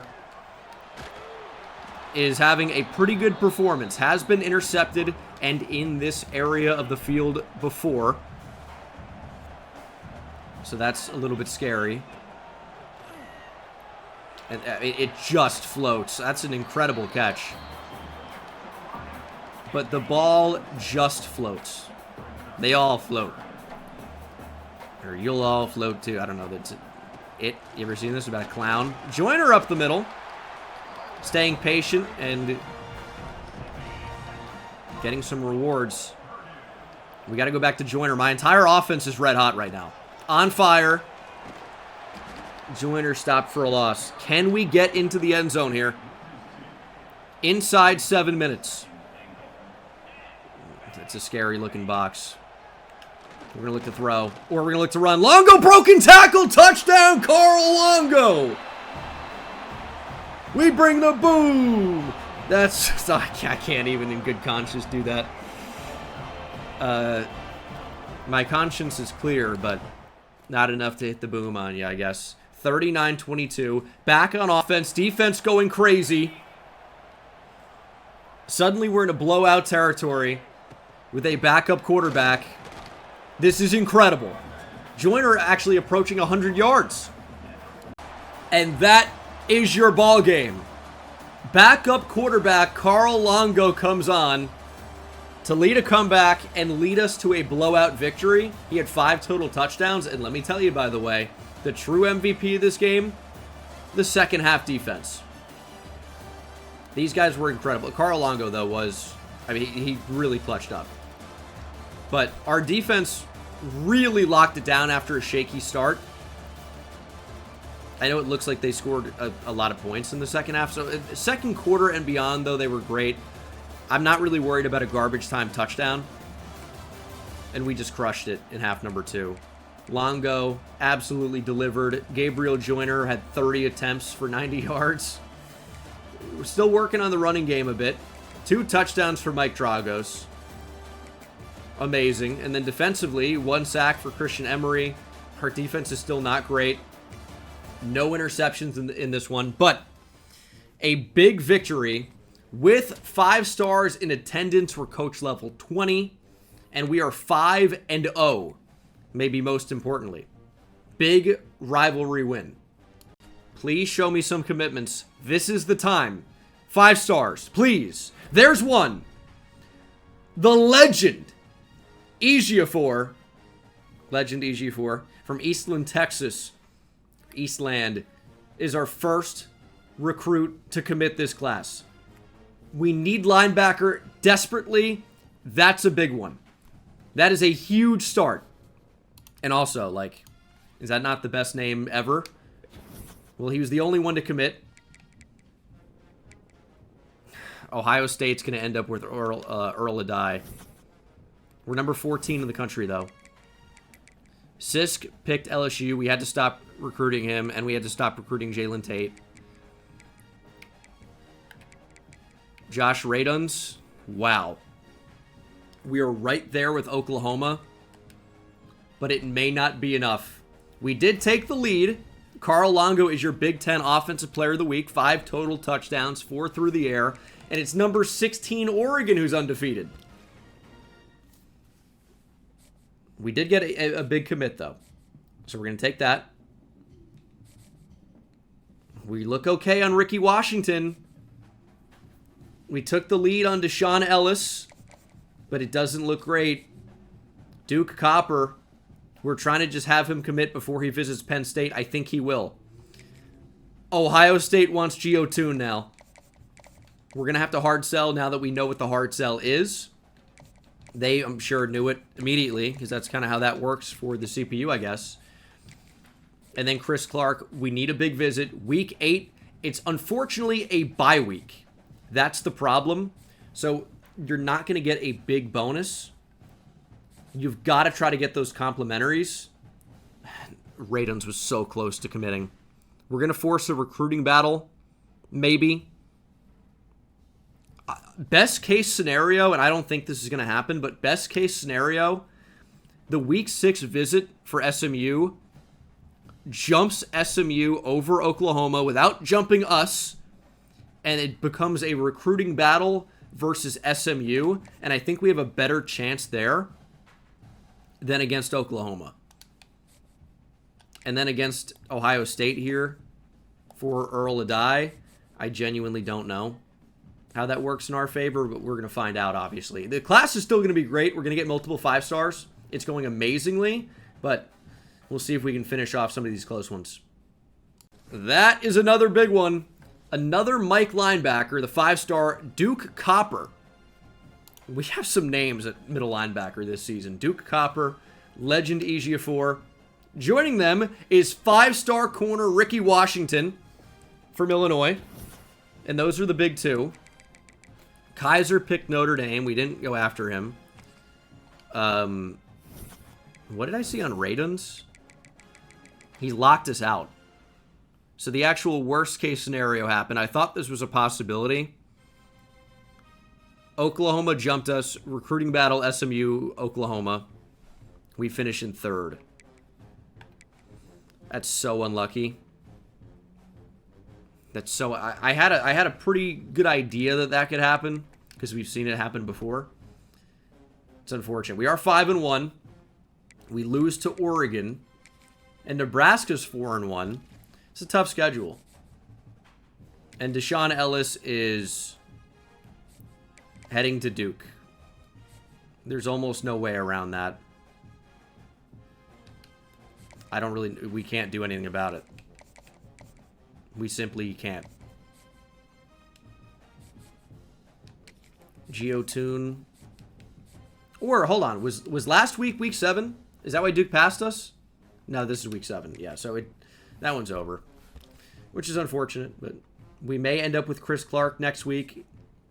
And Geotune, which would be 2 more 5 stars. We're in the mix on a 5-star safety, Marco Seymour, since we have more available points. We are very much in play for a 5-star running back, Kelvin Hogue, and running back is a super big position of need. So, again, recruiting is going about as well as it possibly could have. You're not going to win them all. It's important to know that. And we're going to miss on the 5-star quarterback. That's unfortunate. Ooh, this one looks terrible. Is this Jack Frost? This is his French cousin, Jacques Frost, from Mission Viejo. I've got to pivot to try and land a quarterback. We may be able to get one out of the portal. Hopefully one of these guys can actually play. We do have the hours to scout now, and I do think it's worth it, because we're not getting the 5-star Angel Doucette. There's just no chance. Show me at least a commit. Thank you. Week 8, Chris Clark from Oakdale, Connecticut, weak side linebacker, has committed.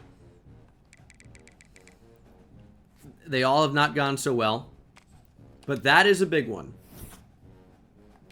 We are top 10 in the country, 6-1.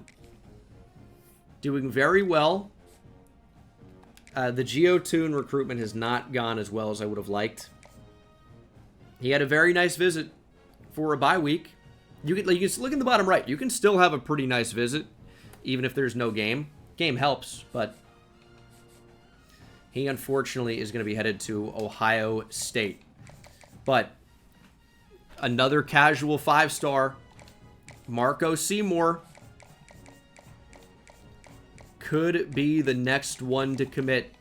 Well, unlikely, but he could be someone to commit, is maybe more of what I want to say. So we'll see what happens with that. Kelvin Hogue would be another great 5-star to bring in. I really just think we beat Penn State. I'm going to make that a visit week for Kelvin Hogue. Can I get an offensive lineman on campus with him? That is something I don't know about. If we put 50 on Lehman, maybe. But week 11's coming up pretty quickly. We can at least do one. Again, this is going to be the best class we've had by a mile. I think this will be a top 5. Of the players committed to Ohio State, Geotune and Earl Adai, unfortunately, their interests are both conference prestige. If they were championship contender, hey, they're only 5-3 right now, despite being number 13 in the country. Okay. We might actually have had a chance to take those commits off the board for Ohio State and turn them around our way if we were to win this game. But I'm not sure that's going to end up being the case. They like conference prestige. We are 8-1, having a phenomenal season, and you really couldn't have asked for much more to this point. If you look at the injury report, all we have is a freshman running back who tore his hamstring. So that kind of sucks. However, what you are not noticing is Tavian St. Clair being injured. He's back. He's playing well. He's a big reason why we're successful. The biggest reason. 96 overall quarterback. He will be declaring for the draft. To me, it's a foregone conclusion at this point. I think it's a given. So we've got to prepare for life after him. We need another great portal player. That's going to be our best chance. But what a season so far. This is actually a really big week. Oklahoma State having a 5-star pipeline to Houston, by the way, is crazy.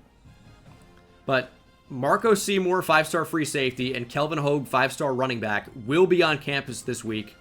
With a win over Penn State, we may earn commitments from both, but Kelvin Hogue, I think, will join the class, which would be just fantastic for us. Look at the Big Ten right now. We have the 44th best class, but there are only 4 players committed. They are all 5-stars. Ohio State has 5. Including a couple we were going after. So, I hate Ohio State. We've already beat them this year. It's a shame the recruits who committed there, are so stupid. They don't realize that our time is now. Ohio State's time is then. I'm not trying to, reference John Cena, by the way, but our time is now. So, watch out.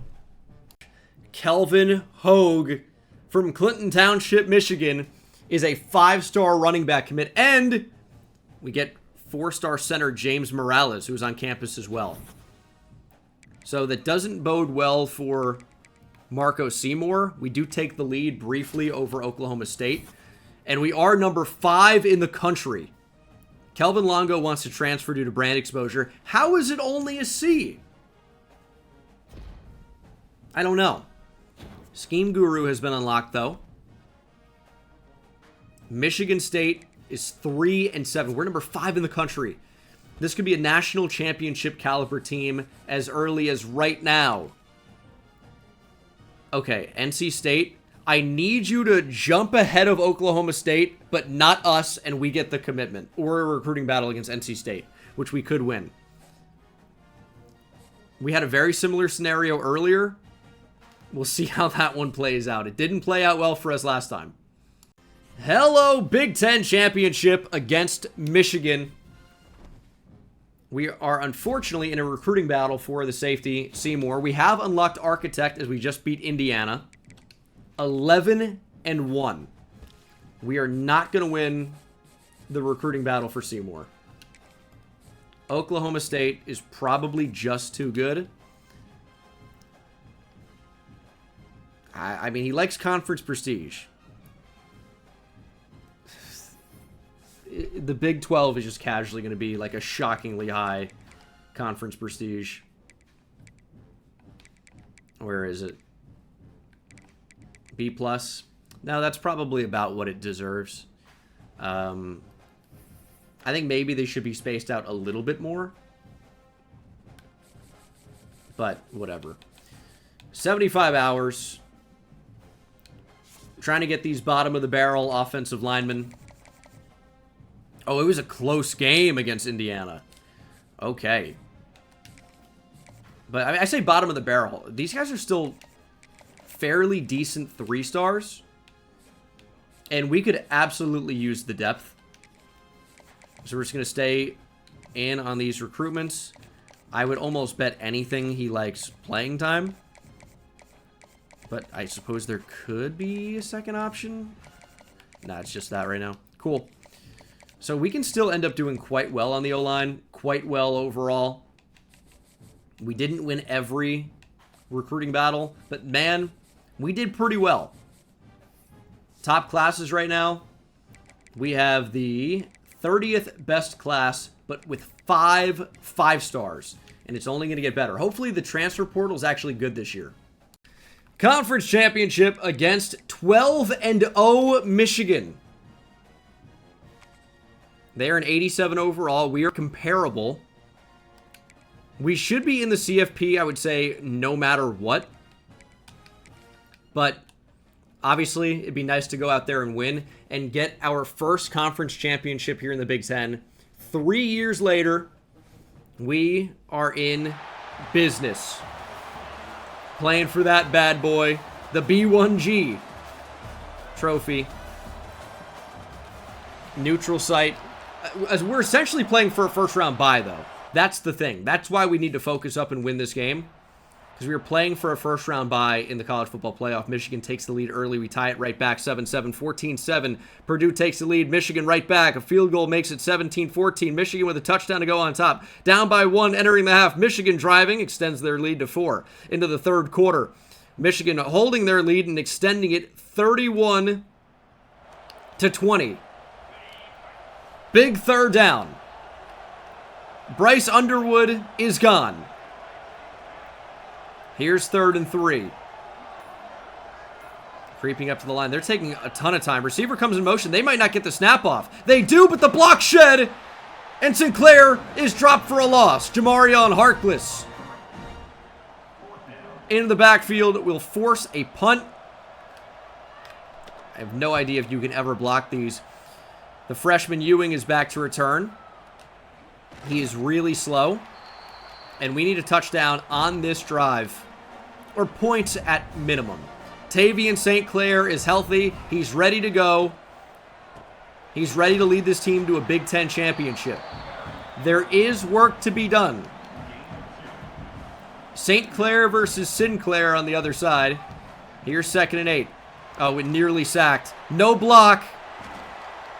And we are dropped for a loss. St. Clair only 136 yards and a touchdown. Over basically 3 full quarters of play. We need a big moment. Sacked. Didn't love any of the options, but that was not an option. Taking sacks on 3rd down is just not it. Just not it. We've allowed points. Down by 18. We may just be a year away. That may be the case. Michigan certainly getting the better of us this time. This game is unfortunately over. Michigan was just too good. They were. I was a little bit late on the pitch. We weren't going to win anyway. So, that's the final. Defense didn't play well enough, and the offense didn't play well enough. 45-27 is your final. I mean, the total offense was actually similar. We just... Where do we really lose here? Third down conversion percentage. We had about half of theirs. And they converted in the red zone a little bit better. How is this a 45-27 game, though, looking at the numbers? Just forcing punts, I guess. That's the difference, and they scored whenever they needed to. Mike Matthews. This is a former really hyped up recruit, so that's not the crazy thing. The crazy thing is 152 catches for almost 1,900 yards and 13 touchdowns. What is the record for catches in a season? My first thought was something like Zay Jones at ECU, maybe. Would have had a ton. But it is Zay Jones with 158. Kind of a ball nowhere call for me, to be honest. But Mike Matthews, very close. Very close.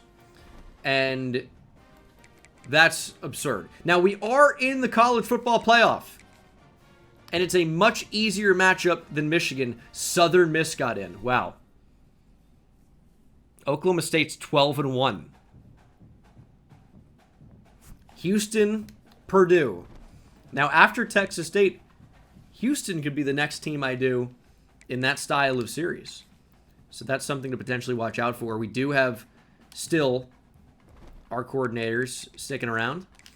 And early national signing days here. I'm just going to show you where we rank and not dev traits or anything up to this point. We are top 25 right now. Will we be able to beat out some of these teams to get into the top 5? That's going to be difficult, but not impossible. We are worried about how we can actually perform, though. College football playoff. Number 10, Houston, 10-2. Number 7, Purdue. They are a 75 overall to our 84.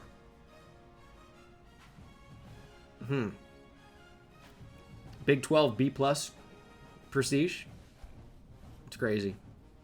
We do have home field advantage for this college football playoff matchup. Hopefully it makes a difference. Right now it hasn't. Knotted at 3. Houston actually with the lead, and all we can muster are field goals, but finally a touchdown to make it 13-10. 19-10 before the half, now to the third quarter. Offense is on a roll. It's a 15-point lead. Houston trying to close the gap, and they have. 25-23. Let's get some points. 15-minute quarters. We're not playing all of this. There's the slant. There's Harris, and he doesn't catch it. That's a huge drop, and we've blown a huge lead.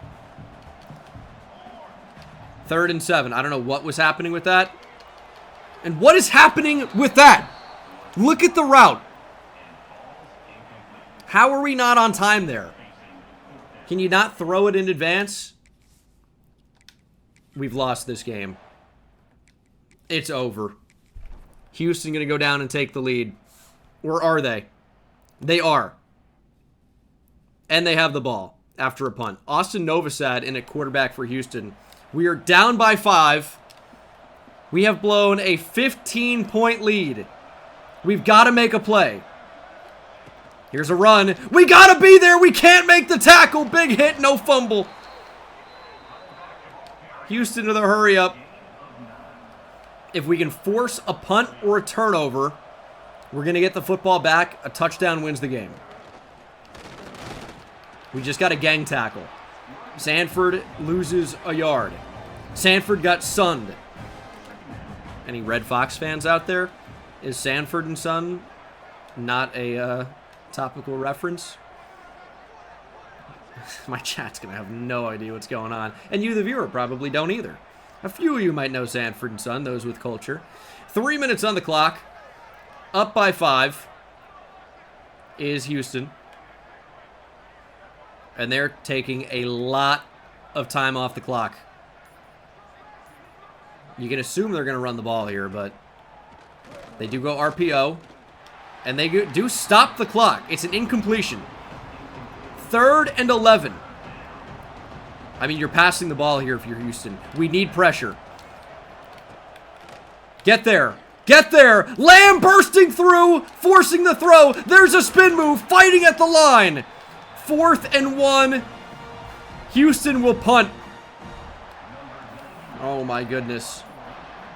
And they will actually punt. They're putting the ball in Tavian St. Clair's hands with a chance to punch our ticket to the next round. Ewing off to the races. Ewing, the freshman receiver, making his impact as a returner. Down by 5, 1:50 to play.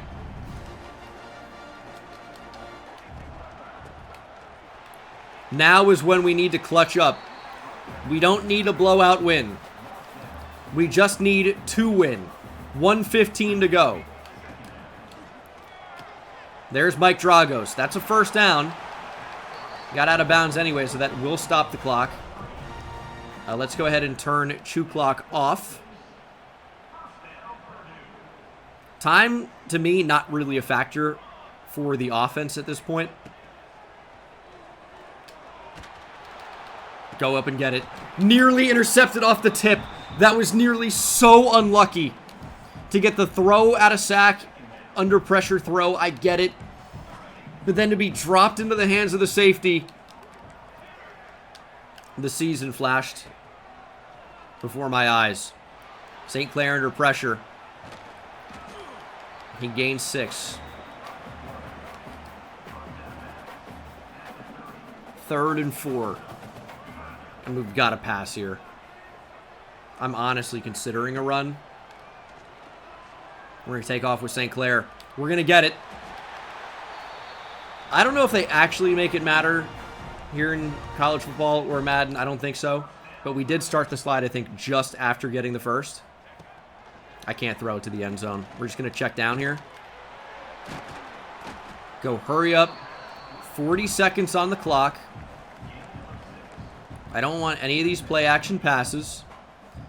Just trying to conservatively move the football. Yeah, you know what I would do if I was open on the sideline? I think that's a good idea. Run out of bounds with the ball in the air.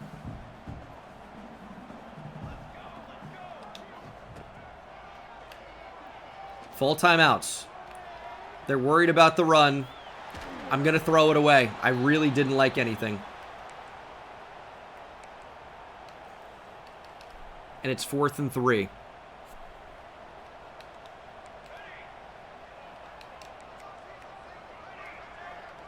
I'm not thrilled about this spot. Let's see who wants to get open. Big 4th down. Good throw, St. Clair. Branch. Touchdown. Way to deliver. 18 seconds on the clock. Armand Branch gives us the lead. I stopped on the goal line. I didn't really want to go in. I didn't really want to give Houston the football back. Especially in a spot where, hey, I'm not 100% sure that we're going to be able to make this a field goal game. Got to go for 2. They're blitzing. We're rolling out. Just block. Get out. Go do something. 2 points good. St. Clair gets in. 18 seconds on the clock. If we're going to lose in regulation, it would have to be by a touchdown. They have 18 seconds to go, though. So they could absolutely get into field goal range. We've got to play the best defense we've ever played.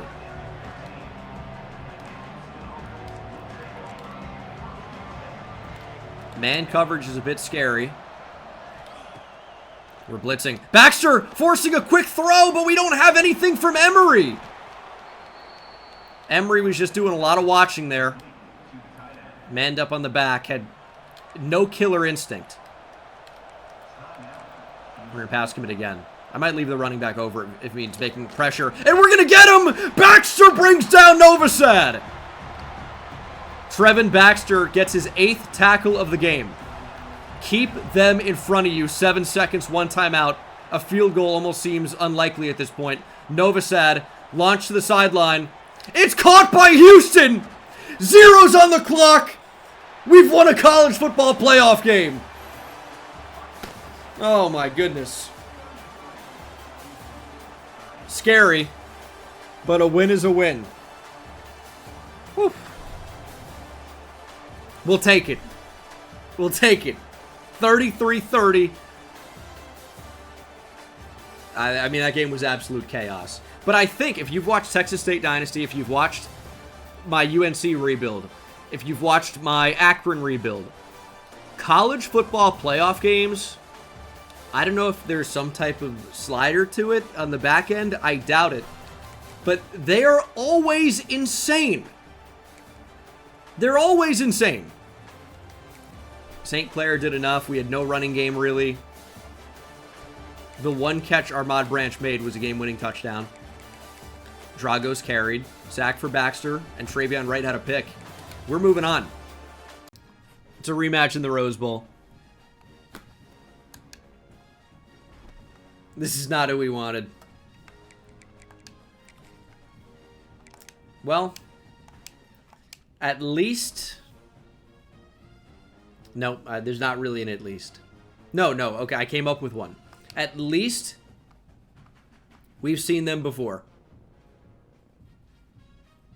They're actually down to an 85 now. I don't know how that works. Well, unfortunately, we're going to be without Moses Robinson Tyson and our second highest rated corner, Hadori Hines. Broken toe.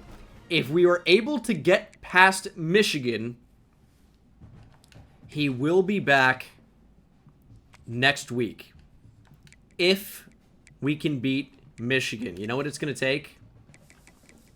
A whiteout, potentially. Or a gold helmet's going to work. I don't know. Does Purdue have a white alternate? I mean, ask and you shall receive. We're ready to go. Whiteout against Michigan. It's going to be snowing in Pasadena. That's a Rose Bowl. They're not going to see what's coming. This is it. We didn't win a conference championship. Whatever. Those don't even matter anymore. Those don't even matter. What matters is playing for a national championship. And in order to do that, we need to get past Michigan. We've seen them already. And you know what? They weren't that good. Let's go. We're down 7-0. 7-3. 10-3. 10-10. We're doing it. We're at least keeping it close here. We actually have the lead. Michigan's taking it back before the half. As we're quickly approaching the fourth quarter, Michigan extending their lead, and they're starting to make a little bit of a difference here. But a Purdue touchdown as Tavian St. Clair hits Dakota Taylor. We went for 2 and got it. Gabriel Joyner has put us in position to stay in this game. Michigan punts. Let's get a drive. Let's get a drive going. Just how about one drive? Beautiful here at the Rose Bowl. When I went to the Rose Bowl recently, it rained. Very sad. Joyner dropped for a loss. Nathaniel Owusu Boateng living in the backfield. That was incredible speed. That's why I want to upgrade our linebacking course so badly. 3rd and 10.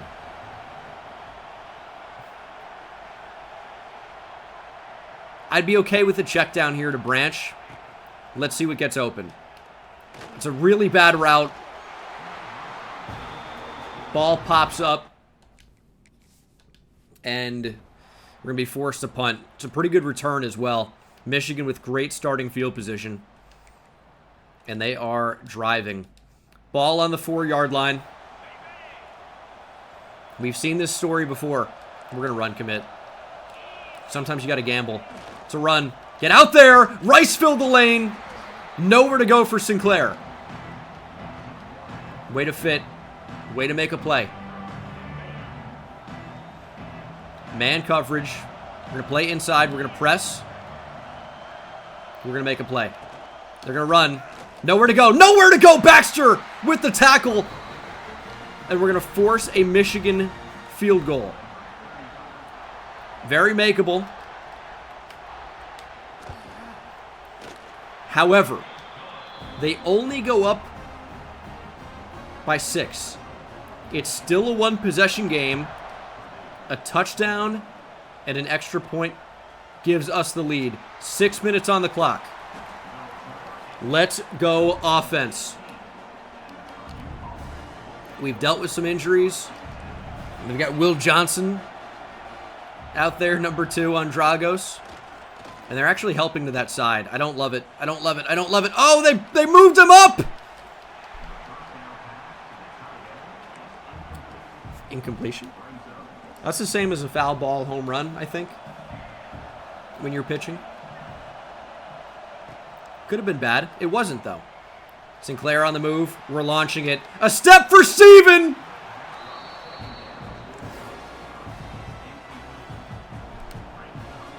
Julius Steven was there. The pass missed him. I will say, though, look at my receivers. Everybody's on fire. Everyone's ready to make a play. Sinclair with the slant. Hits Dragos, who makes the catch. I'm actually very conflicted about how to play this. Like, do we ever try and make this the final drive of the game? I feel like that's too much of a gamble. Oh, I hope they blitz here.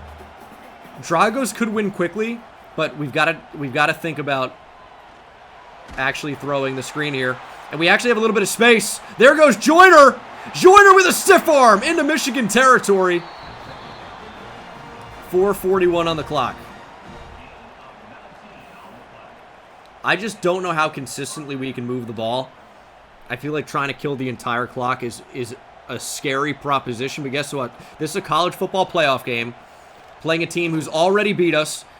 St. Clair on the move. We're going to take off. There goes Tavian St. Clair. We're just going to go down.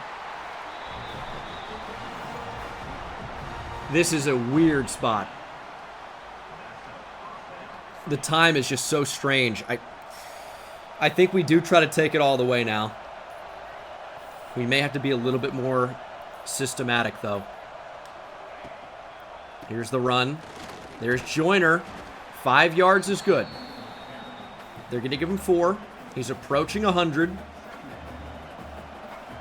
I do not want to let Michigan touch the ball again. But here's the problem. They still have 3 timeouts. If they touch the ball with any time remaining, we may be in trouble. We would be up by 1 point.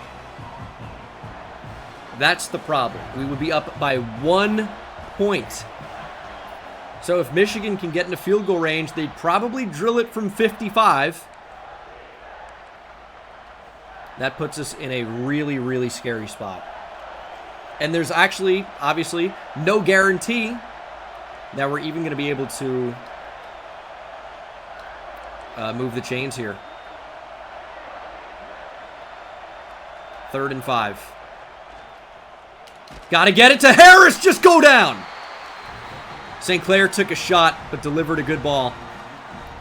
Minute 30.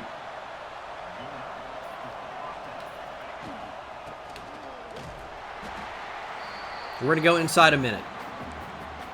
We can stop the clock 3 times if we need to. I do not want Michigan touching the ball again. This is what we're playing for. We're playing for it all.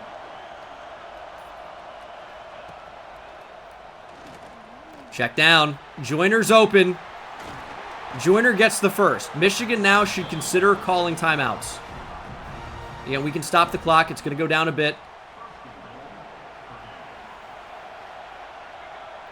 Dragos in motion.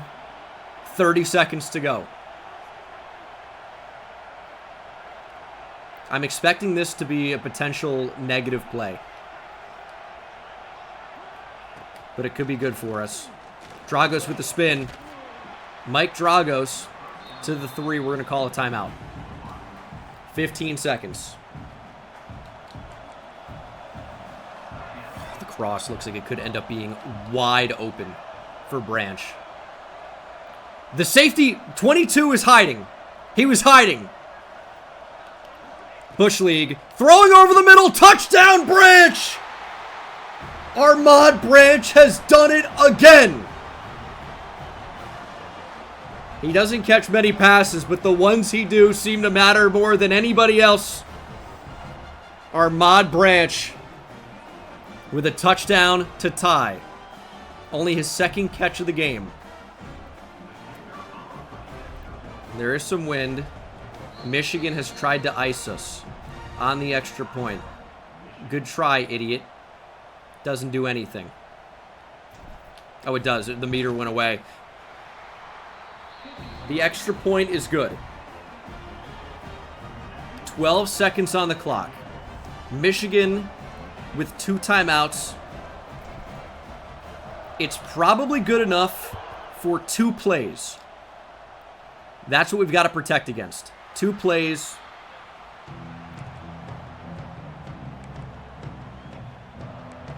I kind of don't want to go with a zone defense.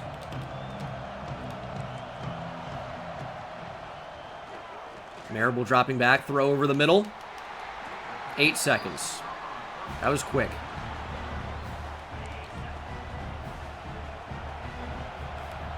Actually, I don't even know if I don't want to press. I don't want to press. I don't want to press.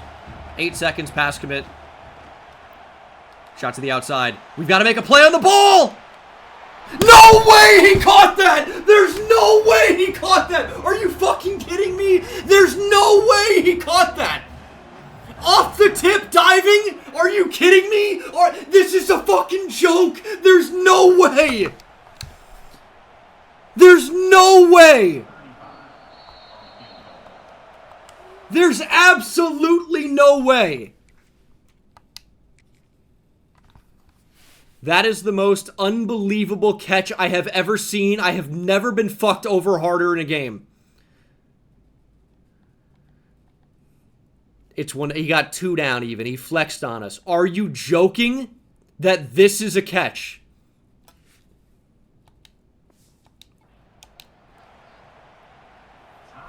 Field goal to win it for Michigan. Here it is. Our season is over.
You gotta be kidding. Oh, man.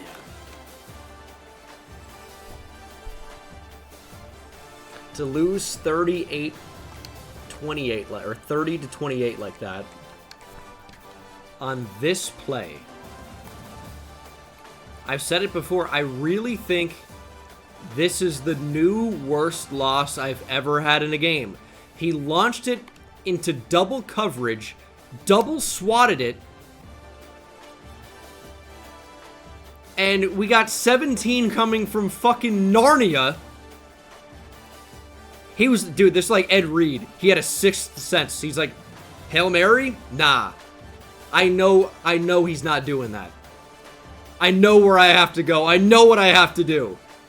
And like a free safety comes over, makes the most insane catch I've ever seen.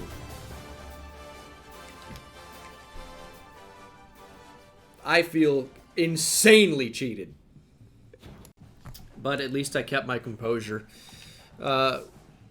We are going to move on to the offseason and then year 4. And you know what? I felt like maybe we were a year early anyway. So, we're just going to keep grinding.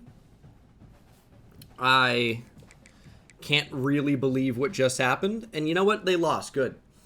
Oklahoma State, Georgia is the national championship. Snooze. Congrats to Georgia. I wish I had chat on the screen for that. That was something else. Tavian St. Clair, a great year.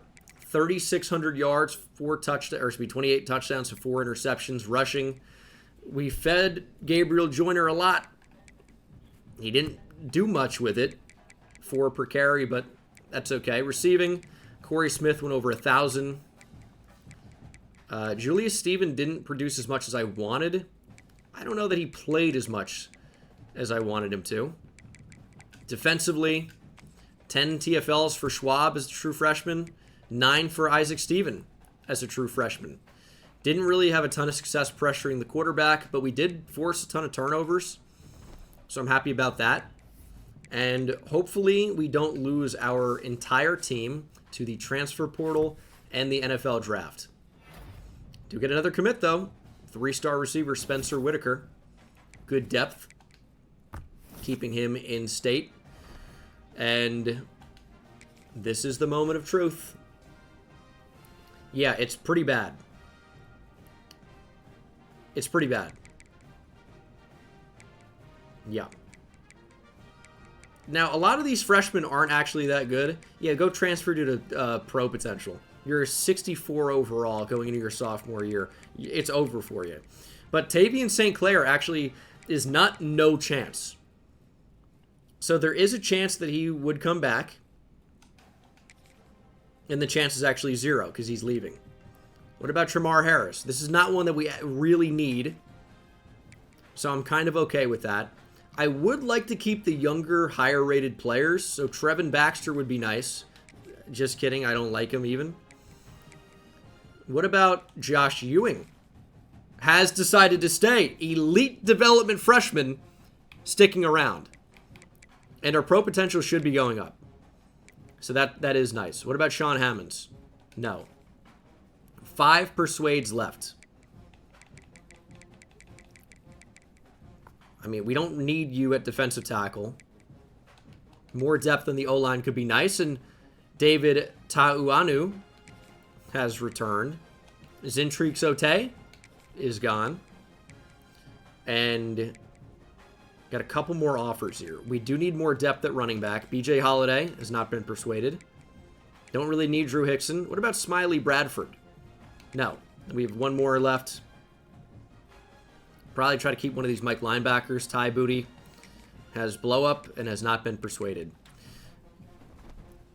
I think it could have been worse. We are losing a lot on defense. Jamarion Harkless, J.C. Hart, Branch graduated. We're losing a lot of defensive tackles. Gabriel Joyner. But I think that could have been worse, and I think it's significantly better than last year.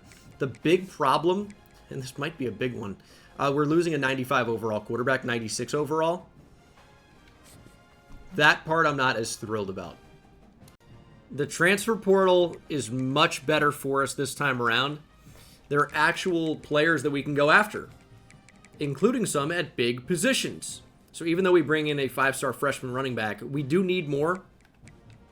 And I'm comfortable going after all of the high-rated players. And hello, Micah Strickland.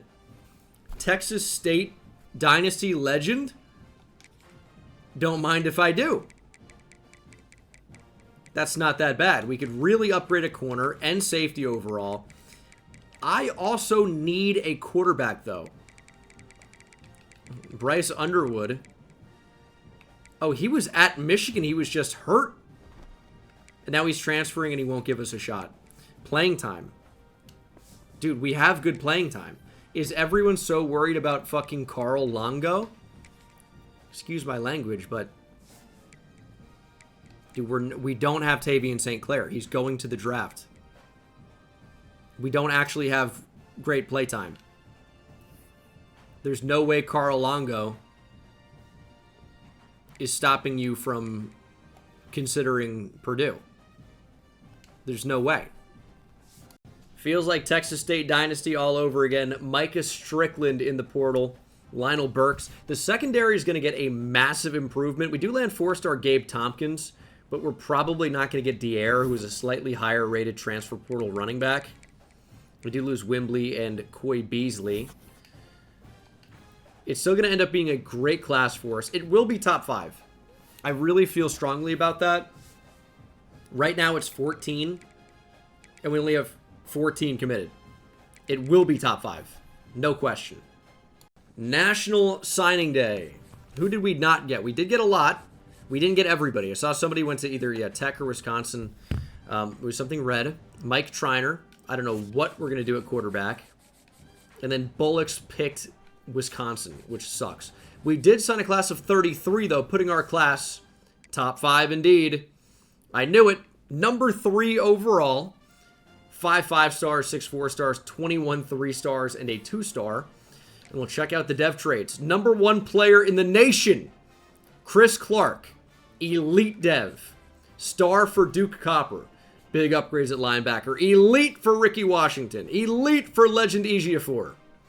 Star for Kelvin Hogue. This class is already insane. We are only 5 deep, which feels familiar. Normal. Star for Taj Lehman, a 3-star tackle. Only 3-star for Witten there. Impact normal. Star for Taekwon Sauer. That star for multiple 3-star tackles.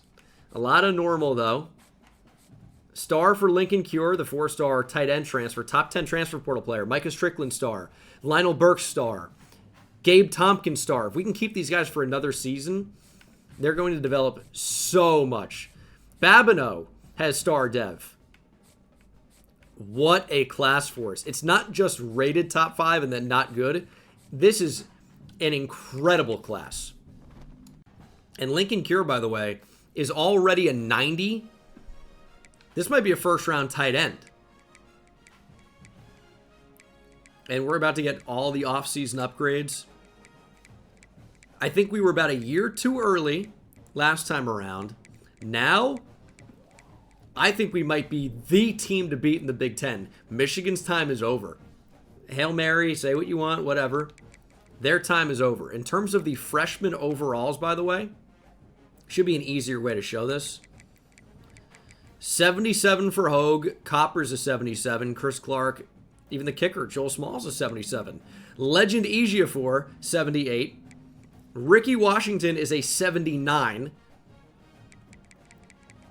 What a freshman class. Marable with an upgraded dev trait at strong safety. Anybody else? Nobody else. So we're about to check out our points and get ready for Season 4. We need a ton for Carl Longo. 44. His skill caps, I remember not being great, but he is already pretty accurate, except on deep balls. So that's our quarterback of the future, or at least this season. But we've got some really good upgrades. What is the most amount of points here? 56, 62. But raw strength and a ton is not real. Tevin Morrison has 92 and is not draft eligible for another season after this. So we're going to have one insane offensive lineman and then many bums. Josh Ewing has 97, by the way. That's pretty good. All right. We might improve a decent bit here. But our schedule for Season 4, even though it looks like hard at the start, it kind of is. Play Notre Dame, who went 9-4 last year. And their preseason ranked higher than us. I have no idea why. It gets easier at the end. So if we take a couple tough losses to USC, Michigan, we will have a chance to kind of run the table probably. I cannot see us losing a game after... Oh, hold on. We don't have a 96 overall starting quarterback anymore. That's right. I don't know what I think. We could be good, but this could be a building year. Keep that in mind. This is the biggest player on the board right now. We've unfortunately got to go head-to-head with Miami, but Rashawn Neely is the #1 player in the nation from Miami, and we have to convince him to not live in Miami still and come to West Lafayette, Indiana. That's where Purdue is. It's not great. It's not great, but we could sell him on playing with a big-time teammate. The 6'7", yes, that's a meme. My chat will go wild when I say that.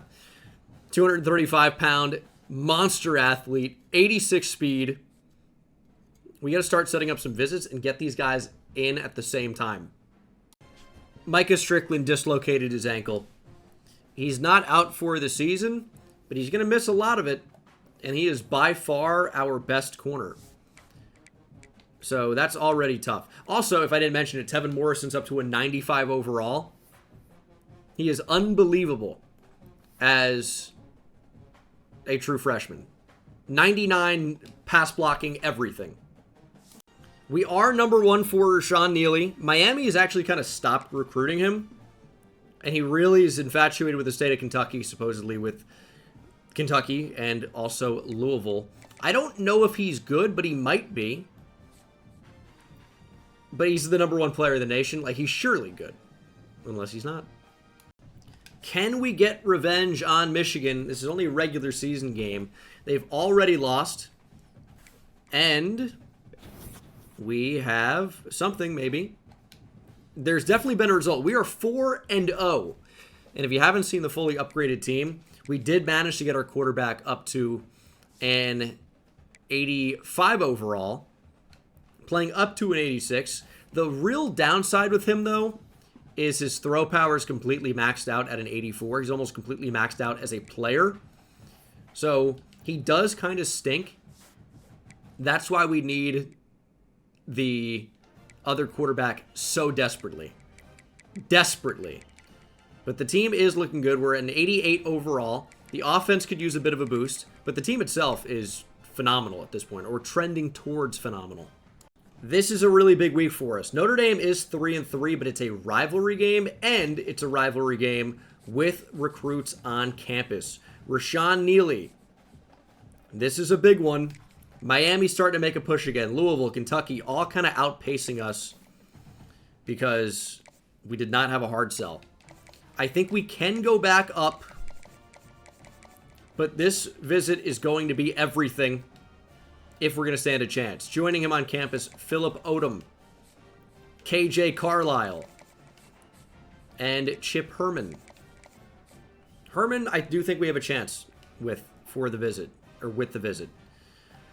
So, this is a potential program savior if we can get Neely to commit.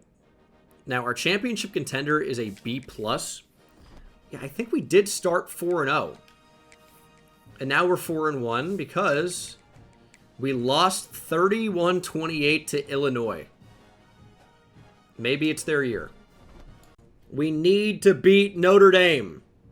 I left it up to the gods. And that is our first commit 5-star Mike linebacker, because we don't have enough of those. Daniel Schlouteraff from Arizona. Ooh. Were we really going after... So we were going after Irvin, right? I feel like it. He picks Purdue, or Boston College, kind of in a shock move. Tolson we didn't go after Thrasher. Rugamba to Florida, we stopped recruiting him. We stopped recruiting Kyle Roberts. Maybe it didn't go so badly. We are 5-1. Rutgers is 1-6. It is a nice boost on Rashawn Neely. I don't know that it's going to be enough. More 5-stars rolling in. 5-star Xavier Kahn. I wish I could say the rest were going well. DeMarco Sheets does pick Clemson. We had him on a week 8. Why commit? Just take the visit. Maybe you like Purdue, Indiana, or West Lafayette, Indiana. Would it kill you to take the visit? You're killing me. We win the recruiting battle for KJ Carlisle. It was a tough one with Clemson. I actually took him off the board for a minute so we go after the other one. But Carlisle just picks us over Clemson. There is bad news, though, with the rest of the recruiting updates. as 5-star running back Colin Tuggle picks Michigan.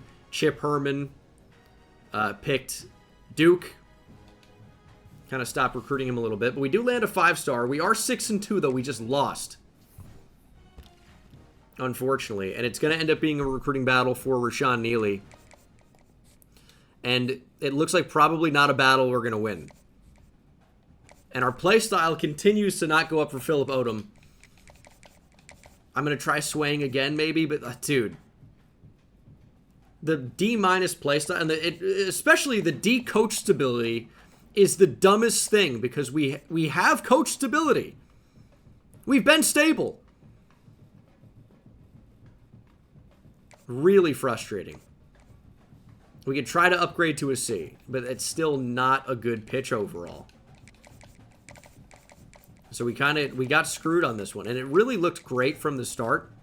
And now our only chance is a sway, and we may just have Maryland and Tennessee jump us both, and then they enter a recruiting battle, and we're locked out. That's what could very well end up happening. But all is not lost. I just wish Jamichael Adai knew that he would play here.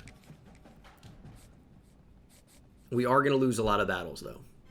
We do land 5-star safety Edward Cutting, though, and 4-star D-tackle Clayton Everett. Rashawn Neely picked Miami. I still don't know what we're going to do at quarterback. Odom picked Tennessee. And Nick Peel, the corner, picked LSU. This was about as bad of a week as we could have had. We're still in good position for some other guys. We don't need more at linebacker. We needed a quarterback, maybe a tight end, and a corner. The portal is an option, but it's not a great option, because we haven't been able to recruit quarterback in the portal, even once. We lose to Iowa. That's unfortunate. That is not enough to end our season, but shockingly, not having a 96 overall quarterback this year has hurt our chances. We're 4-3 in the conference, and I'm about ready to get to the next season. We just need, please, a portal quarterback. I will cut my quarterback right now if it means being able to get a quarterback in the portal. I mean it. We swung and missed on another 5-star QB. We need quarterback so badly. Jaquan Truman is going to be our best possible option right now. He's a 3-star gem. There's something to that. We need to really find a gem. All right, you know what? Jaleel Brantley looks good too. But these are 3-star QBs. Are they program game changers, difference makers? That, I don't know. Quincy Ziemba can play a little bit, though. Maybe he's the answer at quarterback. There are some good 3-stars, so much to the point where I'm not even sure we need to recruit anymore. I think we have 3 quarterbacks that are worth looking at and bringing onto the team. And then the highest dev trait probably starts. Or Miami starts to lose, which they're not going to. And then Rashawn Neely decommits and says, I grew up dreaming of being a Boilermaker. They're 9-0. We'll take that. 5-star freshman running back Kelvin Hogan set the Purdue single-season rushing touchdowns record. Pretty good as a freshman. Got Indiana week 13. We're 8-3. Do we have a chance to actually make the college football playoff here? We're not going to have a chance to play in the conference championship game. We would probably need a lot of losses to go our way. We just lost too much this year. Just crushed Nebraska, but could we potentially get into the top 12? It would be very tough, and we'd need a little bit more because of the highest ranked group of 5. It's not impossible, maybe, but it's very unlikely. So we just gotta have to treat this like a building year, which it was. Big building year. But we're gonna have some good 3-star quarterbacks coming in. We're going to hit the portal hard. And we're just going to reevaluate a little bit. So we've just been continuing recruiting. That's kind of all we can do right now. We finished the season 9-3. Obviously not where we wanted to be. Sokovie White wins the Heisman. Insane numbers at Georgia. We're going to be playing Wake in the Duke's Mayo Bowl. We go from college football playoff last year, nearly beat Michigan, to Duke's Mayo Bowl. And it really is about the quarterback. I wish you would transfer. Let me get somebody better in the portal, please. Please transfer. Gabe Tompkins had 16 touchdowns. Kelvin Hogue had 18. Running back's going to be getting a lot better. Receiving, Drago's continuing to kill it. He may declare for the draft. He probably will. And I'm worried about the F-Pro potential with Josh Ewing. Hopefully that changes if Mike Dragos gets drafted. Maybe I'm hoping Dragos gets drafted so we keep Steven and Ewing. That would be nice. And then defensively, 18 TFLs for Dekias Brinkley. What a season for him, the transfer. Jayshon Ross went off the edge, played well. We had him at linebacker last year, but maybe he was built to be an edge rusher. Maybe a mistake overall. And our play style is not as good this year. We weren't as good this year. I think we're about to get massacred by the portal, as is tradition. We are keeping our coordinators, though. I don't know that next year is going to be the year, which I know is troubling to say, probably 3 hours deep into a rebuild video. But what I will say is that in 2 years, I think we are looking really, really good. I hate to say that, but that's what I think the current timeline probably is. That's what we're playing for. We've got pretty bad news. Ewing is transferring due to pro potential, being an F, supposedly. Or actually, you know what? It's up to a C+. We are having a receiver drafted in round 1 right now. We're losing multiple starters in the secondary.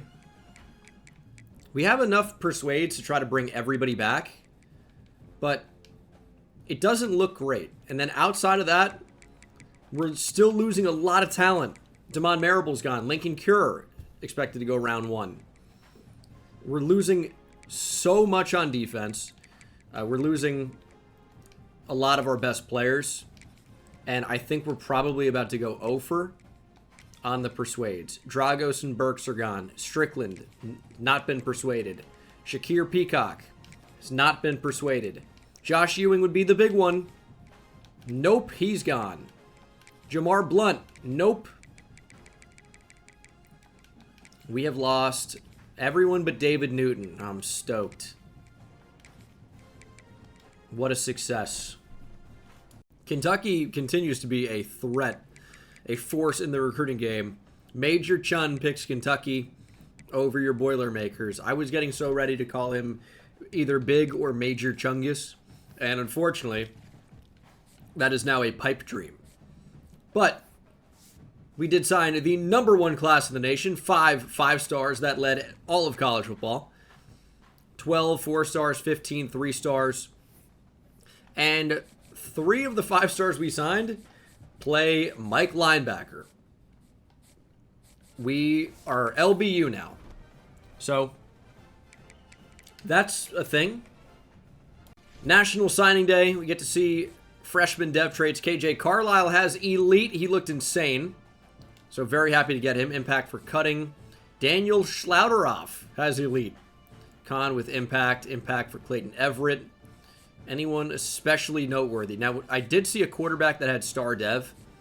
I think he was the highest rated. Quincy Ziemba. So this is going to be, I think, our future starting quarterback. Although, no, actually, Jaquan Truman has elite. We've got a real quarterback battle for the future. I don't know what's going to happen there. Jaleel Brantley can transfer. Star dev for Dylan Schumacher. We added more linebackers in the portal. Tavion Swint ended up picking us star dev. Star dev for Taylor Borgie, trying to upgrade cornerback. DJ Augustine, hook him, even though this is not the same one, if you didn't realize. Elite dev at linebacker. I don't know what we're going to do with all these linebackers, but I'll tell you an idea I could have, even if this kills somebody's skill caps. I don't know if it's a bad idea to move one of these insane linebackers to safety. Because I look at safety, I don't really want to start a freshman. We could move one of these guys over, but only impact dev. How much are they going to go up? But if you look at linebacker, I mean, Dylan Schumacher has star dev. He already looks kind of insane. He's a lurker archetype. Power and finesse moves are actually really high, but he's got 88 zone coverage. Strong safety, potentially. At Mike linebacker, we don't have anyone with insane speed, but DJ Augustine looks unbelievable. Can do everything. 96 zone for Christian Emery, but doesn't really have the speed.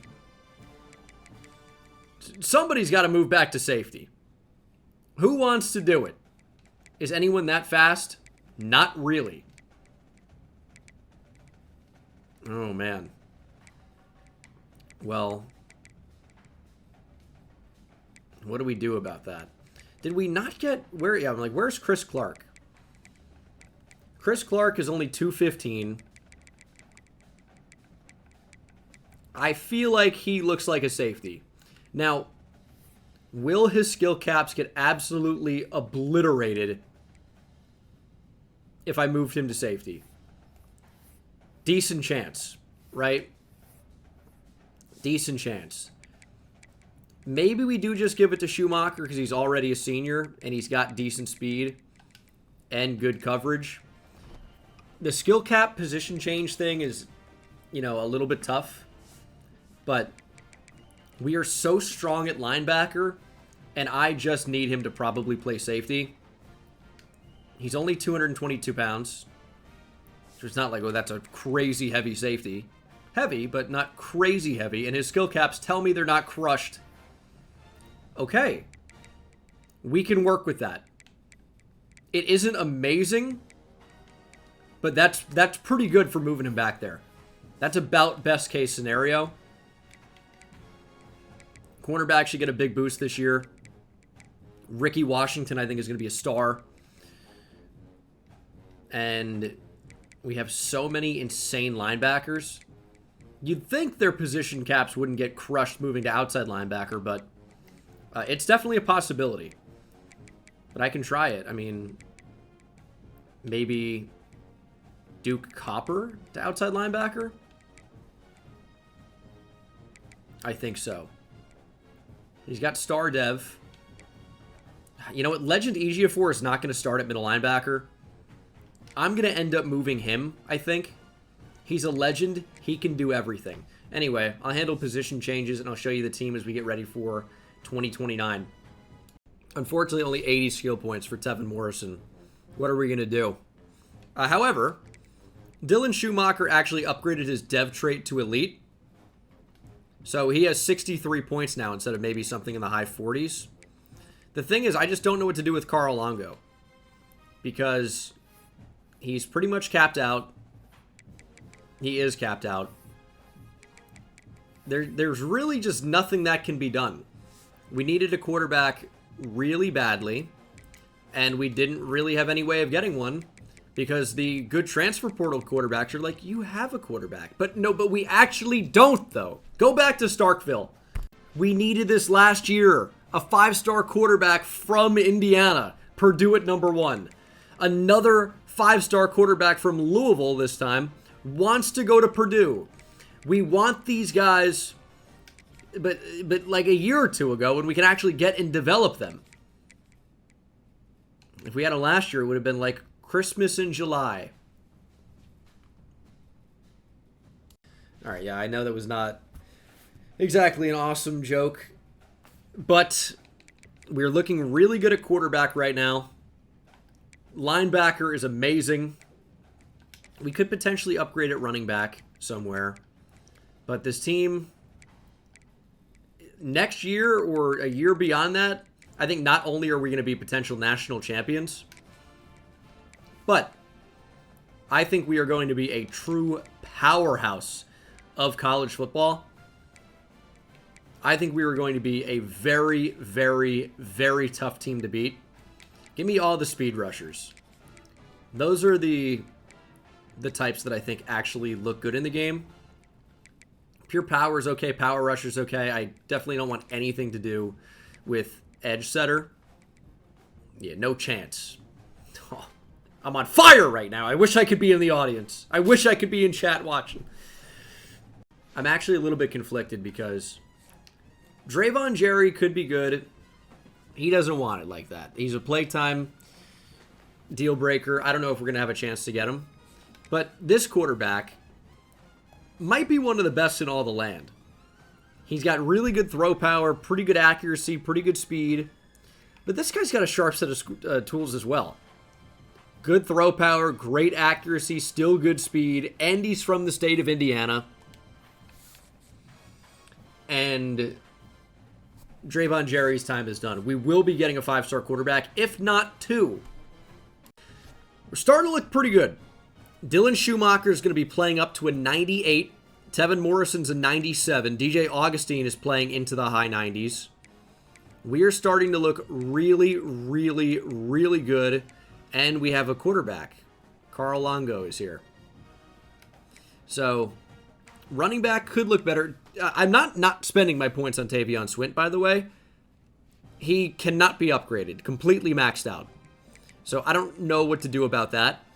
But the team, for the most part, looks really good. We have no left tackle or left guard.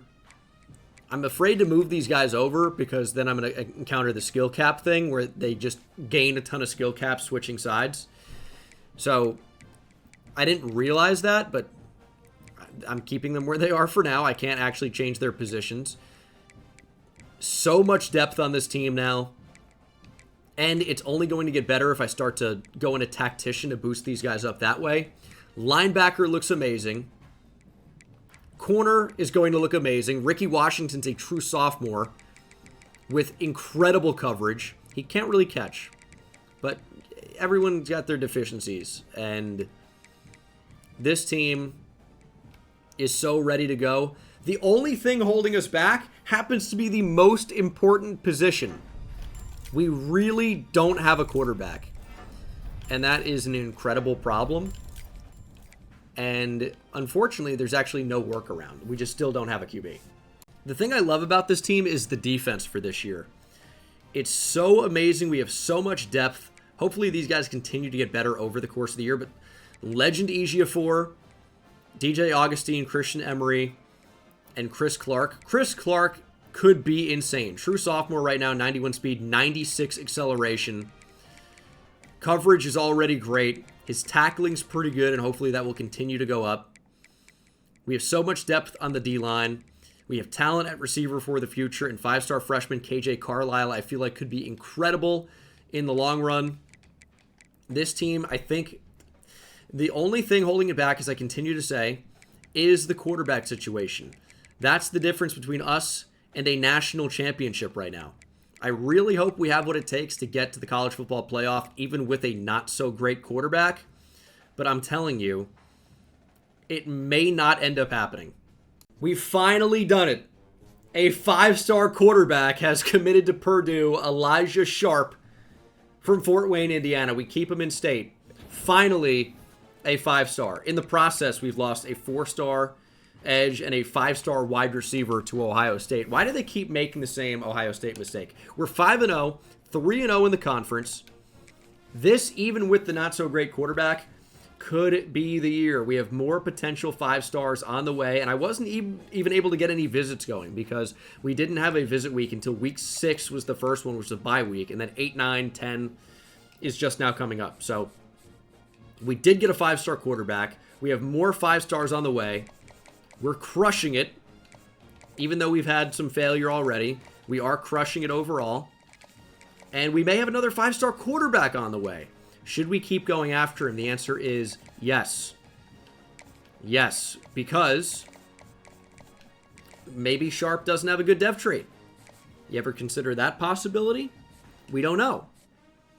So let's get land on campus. That was kind of a waste of a visit, to be honest. But it's to potentially set up a visit. I did force a recruiting battle for Jazir Demento. Unfortunately, I can't get him on campus week 8 because he's going to Louisville. But we may just be able to win the battle anyway. We can't get a visit week 8 there. Lord is not even worth the visit because he's already going to commit. So it's going to be offensive lineman. But that's good. They'll get a complimentary boost with the quarterback. I could even schedule multiple tackles to be on campus. Now, they will get a competitive visit, but it would help secure the quarterback at least. I probably will just get other defensive players on campus at that time. Like, try to secure Benjamin Webb. I think that's going to be the way to do it. Our grades here are actually not very good. And we'll get him on... Oh, this is close. We're probably going to force a recruiting battle with Iowa, and then we may be able to win it with the Week 8 visit. We'll see. More 5-stars on the way. 5-star corner Eric Griffin and 5-star right tackle Edward Dimke. The problem is he's raw strength, which means it's really expensive to upgrade him. Jazir Demento stays in Indiana. We lose everybody else here at the bottom, but I really wasn't recruiting a lot of those guys anyway, so I can't really be too upset about that. And we'll get ready to take on Illinois. They're 5-1, but unranked. We are 7th in the country, 6-0 overall. And we've got a couple of big-time recruits on campus. 2 offensive players and 2 defenders. I almost said 2 offenders. Hopefully not. But 2 defenders. And I think with a win, Devontae Land, the 5-star quarterback, commits. I think Trent Christmas probably commits as well. Although, that's not for sure. I think Benjamin Webb commits. I think everybody commits with a big win today. So a big win is super important against Illinois. Offensive line keeps getting better. Cole Garland commits. Devontae Land, more 5-star quarterback action. He commits. Stephen Lord commits. The Lord of the Land. What a combo. And 5-star D-tackle Trent Christmas commits. And 4-star edge Benjamin Webb commits from Westfield, New Jersey. That's 5 commits, including 4 5-stars this week alone, and we are not done. We're a 93 overall. 7-0. And already, we have a top 10 class with 7 5-stars committed, and we are not done. Hopefully LSU loses and maybe we get a flip, which is unlikely. We're probably not going to get Spencer Bauer. Probably not. But Jamie Vaughn's going to be another 5-star that commits at wide receiver. There are more 4-stars on the way. LSU is going to get Montel Flynn. That's a given. LSU is going to get Dimitri Singletary. That's not a given, but most likely. But recruiting, we have got it to where it's basically easy mode. And now it's, okay, go out and win a national championship. Huge midseason clash. 2 9-0 teams. Both obviously undefeated in Big Ten play. And there are actually 3 teams that applies to. Oregon has not lost a game either. Of all the teams in college football, 3 of the top 5 teams come from the Big Ten. And Iowa's number 6. And then UNLV's number 8. They're not Big Ten. Arkansas State's high. Nebraska's top 15. There's a lot of Big Ten representation here. Penn State all the way down at 21. Indiana at 24. Only one of these teams can remain undefeated. Will it be the Purdue Boilermakers? Or is Ohio State still the team to beat in the Big Ten? Recruiting battle with Texas is not going to go well. Well, only one team could be left standing, and it is the Purdue Boilermakers. They're going to move up. We're going to move up to the number 2 team in the nation. Washington is 4-6. You can call this 11-0. Easy. Transfer Cole Cogshell has set the Purdue single-season sack record. And we're going to play Oregon in the Big Ten championship. Now, they still might be undefeated with that number 3 ranking. That's a distinct possibility. We are 12-0. 0 losses in 2029, but that could change in a hurry. Oregon also went 12-0. Iowa and Ohio State 11-1. We might have 5 Big Ten teams play in the college football playoff this year. I think that's a possibility as it stands right now. If you look at the bracket, currently it would be Oregon, Iowa, Purdue, all getting byes. That's not going to happen. But, okay. I mean, it can't. It can't happen. Surely not. Ohio State would get in. That is a lot of Big Ten representation. Quick update on recruiting. You haven't missed a whole lot. I kind of stopped paying attention too much because our team's really good now. It doesn't make a ton of sense to just add random 3 stars. We've got 8 5-stars committed, 2 4-stars. There could be more 4-stars on the way. But I am ready for the Big Ten championship. Let's take out Oregon. Oregon, Purdue, 2 12-0 teams going to battle. Look at this coach prestige, by the way. All A's. Well, A- in there for one. Oregon, Purdue. The team looks great. We're 93 overall. Oregon's actually very good, though. Obviously, they went undefeated, but I thought maybe they'd be like an 89. I feel like CPU teams don't quite develop as quickly. I'm going to upgrade this team as much as I can to this point. Not everybody has an upgrade. But this is a really pivotal moment. If we can somehow find a way to beat Oregon, we'll guarantee a first-round bye in the college football playoff. And that might be enough. Kelvin Hogue is injured. What is your injury, Kelvin? Knee cartilage tear. Well, he might be back for the national championship, I guess. That's kind of a bad beat. Big Ten championship on the line. It's been a tough one. We're in the all-black alternates. Oregon was the bane of my existence in Nevada Dynasty last year, College Football 25. But in 26, I have not really had too much of a problem with them. I haven't really played them very much. However, they are who stands in our way today. They are who stands... That sounded weird. Not a lot of scoring here in the first quarter. 6-0 Oregon after a pair of field goals, and we managed to get one across the board ourselves. Touchdown allowed.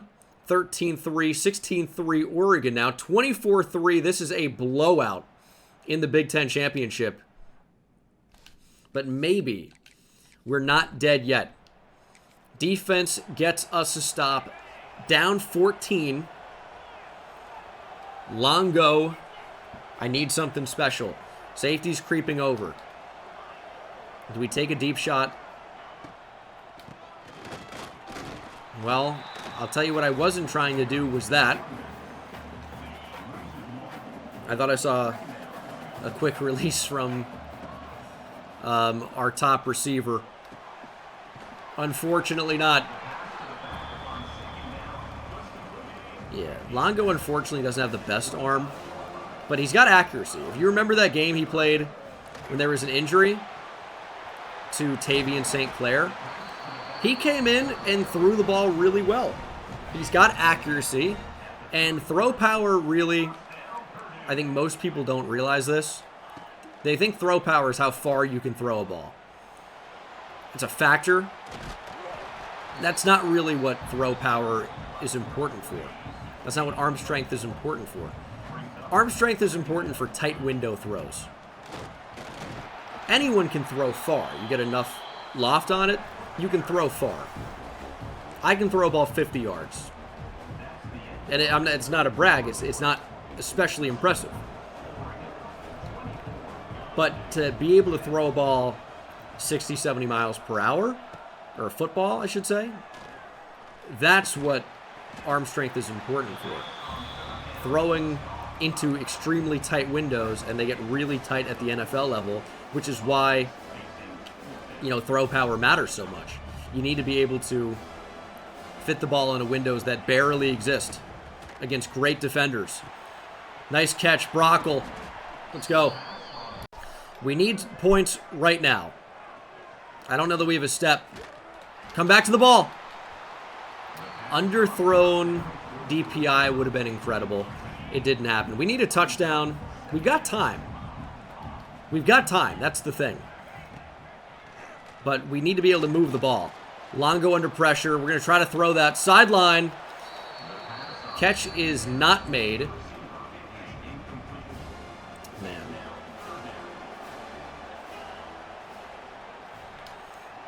This is where we need to make a play. 3rd and 10. Stepping up. We're going to have to throw that. Tant cannot reel it in. A 52-yarder doesn't do anything for me right now. We're down by 2 touchdowns. Taking the field goal here is, I don't think, especially smart. And with our quarterback's throw power problem, we kind of just need somebody to get open and he runs underneath it. But that's not what we needed. We do get the ball back, and not in a good spot. On our own 5. Nearly safety. It's so tough to throw the ball with 84 throw power. It's so difficult. Especially with this offensive line. Their coverage down the field is great. I don't know how we're going to get this. I feel like, well, now it's 3rd and 14. A little bit of a tougher task.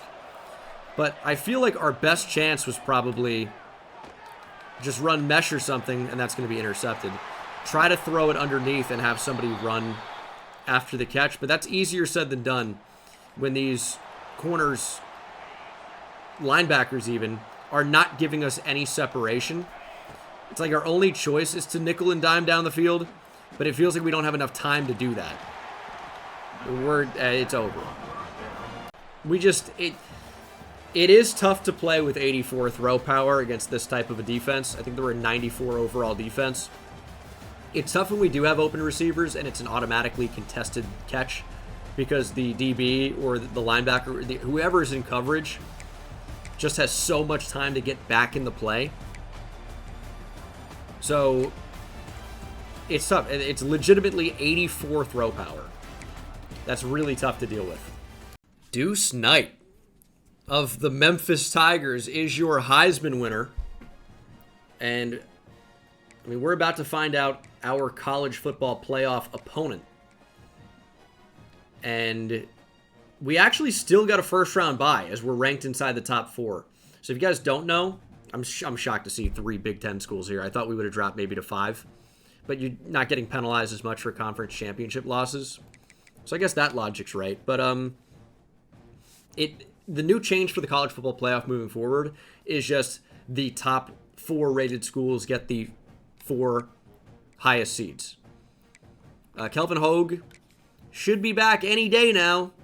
Knee cartilage tear, but he'll be back soon. Did have 12 touchdowns in 11 games played. Receiving, Julius Stephen had a great year. 12 touchdowns for Corey Smith. 10 for Leo Brockle, who I really don't even want playing that much. But I think when there are injuries, the computer changes your depth chart. Because I wanted KJ Carlisle to play significantly more than Leo Brockle. Way more, and it didn't happen. And I'm curious if they moved everything around. But the rest, I would say, mostly looks like how I had it. So, I don't know. But there was an injury to Brockle early in the year.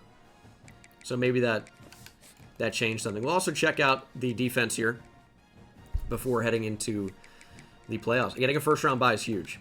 17 sacks for Cole Cogshell. 8.5 for Zion Williams, who, of course, will be graduating after this. 7 interceptions for Dylan Schumacher at strong safety. Ricky Washington is a true sophomore, had 6. 4 for Taylor Borgie. Hopefully we don't lose our entire team to the portal this time around, because we are a college football playoff team. We have national championship aspirations. We will guarantee another season after this. And it's Oklahoma State in the Fiesta Bowl. Dude, I could just see if Purdue and Oklahoma State got together to play in the Fiesta Bowl, if they, like, really improved as Butch Jones left us, I could see this being a really fun game. There are some good options to potentially replace Butch Jones, and we'll certainly look at those. Like Clay Helton. Clay Helton could be awesome. He's got Architect. He's got Elite Recruiter, or he could potentially unlock it. Let's offer Clay Helton. Maybe not much of a head coach, but could be a great coordinator for us. And we'll take on the Oklahoma State Cowboys. Again, it's tough with the quarterback. We have reinforcements on the way, though. 2 5-stars this year, plus an elite dev and a star dev quarterback on our bench this season. I could potentially make a change to play either one of those guys. I just think they're going to simulate a lot worse because their overalls are not nearly as high. So even though they have higher throw power, is it prudent for a Purdue quarterback change to get either Jaleel Brantley or Quincy Ziemba into the game? I don't know. Ziemba is probably a better call just because the arm strength and accuracy is better overall. I'm not Dr. Seuss, but yeah, it's just very tough with Carl Longo.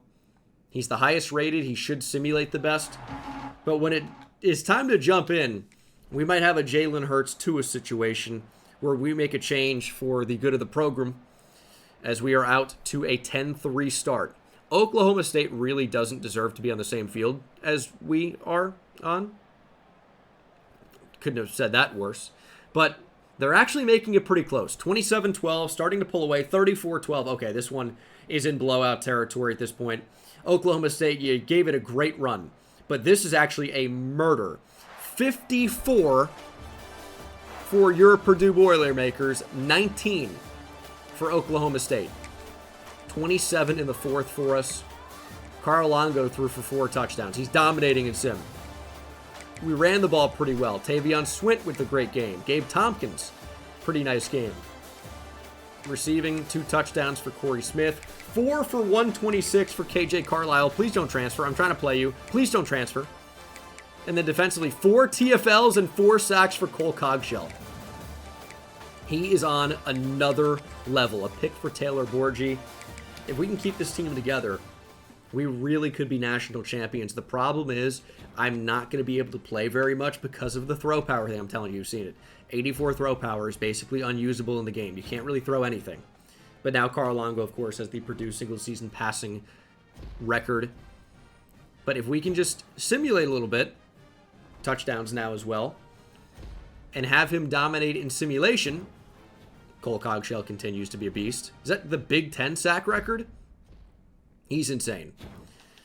We may have a chance, though. We're advancing the college football playoff semifinal, and our opponent, 1 game away from the national championship, will be not Taylor Borgie, or Borgie, but Taylor, dude, please, show me our opponent. Notre Dame. Indiana battle in Southern California. Everything on the line. And Clay Helton is our new OC. I don't mind that. Purdue, Notre Dame. This is where, hey, Purdue is the better team. Notre Dame trying to prove that they can make the underdog victory happen. I'm going to say no. Here we go. Down 7-0 instantly. Come on, defense. Need the offense to step up, too. 0 points through 1 quarter is not great. We're down 14. Down 21. Getting dominated here. Just 7 points in the first half. But a comeback is potentially on. 16-21, and Taylor Borgie with the takeaway. Let's jump in for a drive, even though that's probably not a great idea. We have great speed from Carlisle. Although we're going to take off with Longo. Probably our best bet. If we just get the ball to J.C. Carlisle, he's so fast that I feel like he's just going to be able to run by people. There's the screen. Turn up the field. Tompkins with the first down. Longo has been intercepted in this game. Like, can Carlisle just run away from the coverage? He's wide open. Hit Carlisle. Nice catch. True freshman J.C. Carlisle is not his name. It's KJ. J.C. Jesus Christ, that wasn't close. That's what the J.C. stands for. Stepping up, Longo. Just go down. Just go down. We're right back in this game with a touchdown. Right back in it. First and goal. Oh, nice catch and a broken tackle. Jack Samarco brings us down to the 2-yard line. Get in there. Their D-line's activating. Nice change of direction. Tompkins touchdown. It is not over yet. Gabe Tompkins makes it. So, we have the lead, but Tompkins makes it so a 2-point conversion puts us ahead by a field goal. Didn't have the time to make that throw. It is a 1-point lead. Big pick from Borgie. Big drive for the defense. And we're down in the game again, but we drove all the way down to the 7-yard line. Can we punch it in? Oh my. Longo's out of the game. Tompkins barreling in, touchdown. That is a touchdown pass by true freshman Jaleel Brantley. He's got decent speed. Carl Longo is injured.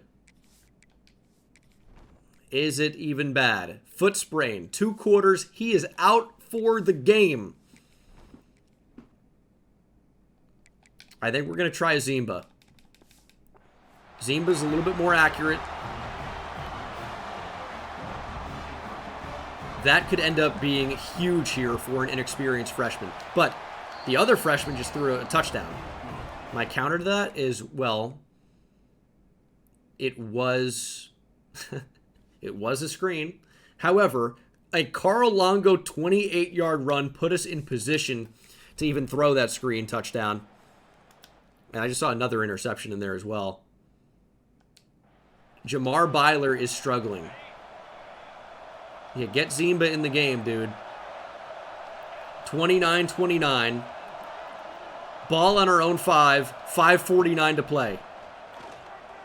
Throw it down the field for Brockle. Brockle dropped it. Get him off the field. Oh my goodness, he's so bad.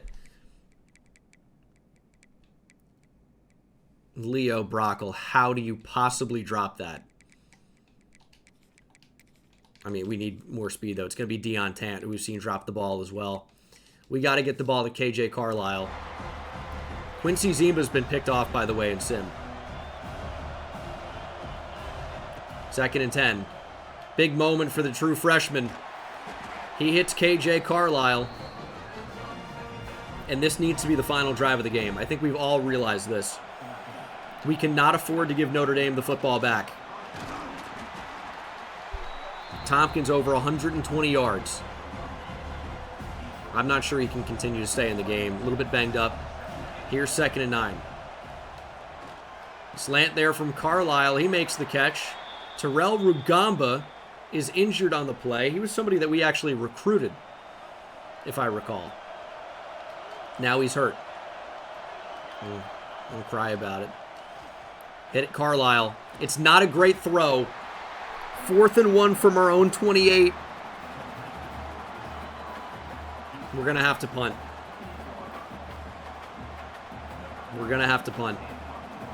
Need a big punt from Breida. It's a pretty good one, but the coverage is not amazing. They're going to start from the 31. National championship appearance on the line. Can we make a stop? We have so many stars on defense. And that just can't be broken. Nice tackle by Schumacher. But look at all these stars at linebacker. DJ Augustine, Schumacher coming down from safety. Chris Clark is a menace. He's got such great speed, and look at him in the backfield. Starts that tackle for loss. Had a little bit of help as well. Huge play. 3rd and 6. Screen pass. Borgie can't make the tackle, but it's 4th and inches. Jamar Byler's been picked off twice in this game, and that tackle will force Notre Dame to punt on 4th and inches from the 41. They're trusting their defense versus a true freshman quarterback. Do we have what it takes? We just need to get into field goal range. There's Tompkins. Terrell Rugamba is injured again. I'll tell you, I don't think Tompkins is going to be able to stay in this game. Kelvin Hogue is back. Kelvin Hogue is the new RB1. Knee cartilage tear. He is back for the first time here in the postseason. Here's 2nd and 5. Hogue battling, gets it. His first attempt. Has not played in weeks. Kelvin Hogue again, the 5-star running back. Putting us on his back, potentially leading us to victory. That's the 2-minute timeout. I like a toss out here. Hogue is activating. He's ready to go. Hogue fighting for it. He's just short. Do we trust running the football? I'm going back to Hogue. And Hogue is stopped. Timeout Notre Dame. From the 45 on 4th and 1, we are going to go for it. We have a national championship appearance on the line. We've got to try. There's the slant. KJ Carlisle makes the grab. True freshman to true freshman. Zimba stepping up. Sacked. We lose 3. It's the injured Terrell Rugamba making the play. 2nd and 13. We are not in field goal range.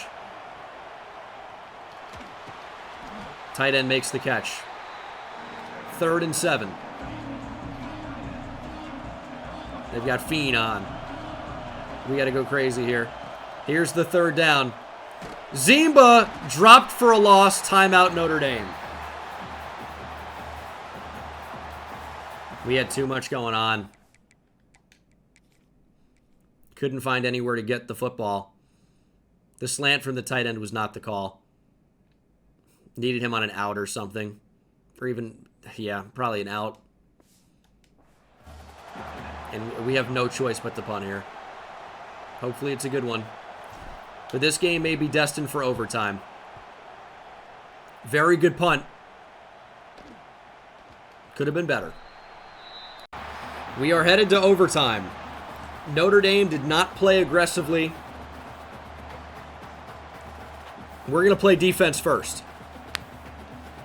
The question's going to be, throw power and all, do we stick with Zimba? Do we potentially make a change at quarterback? Longo is not ready to go. We're going to give Jaleel Brantley a chance. He's thrown a touchdown in this game. But we need our defense to come up clutch first. Here's a run. We can't get out there!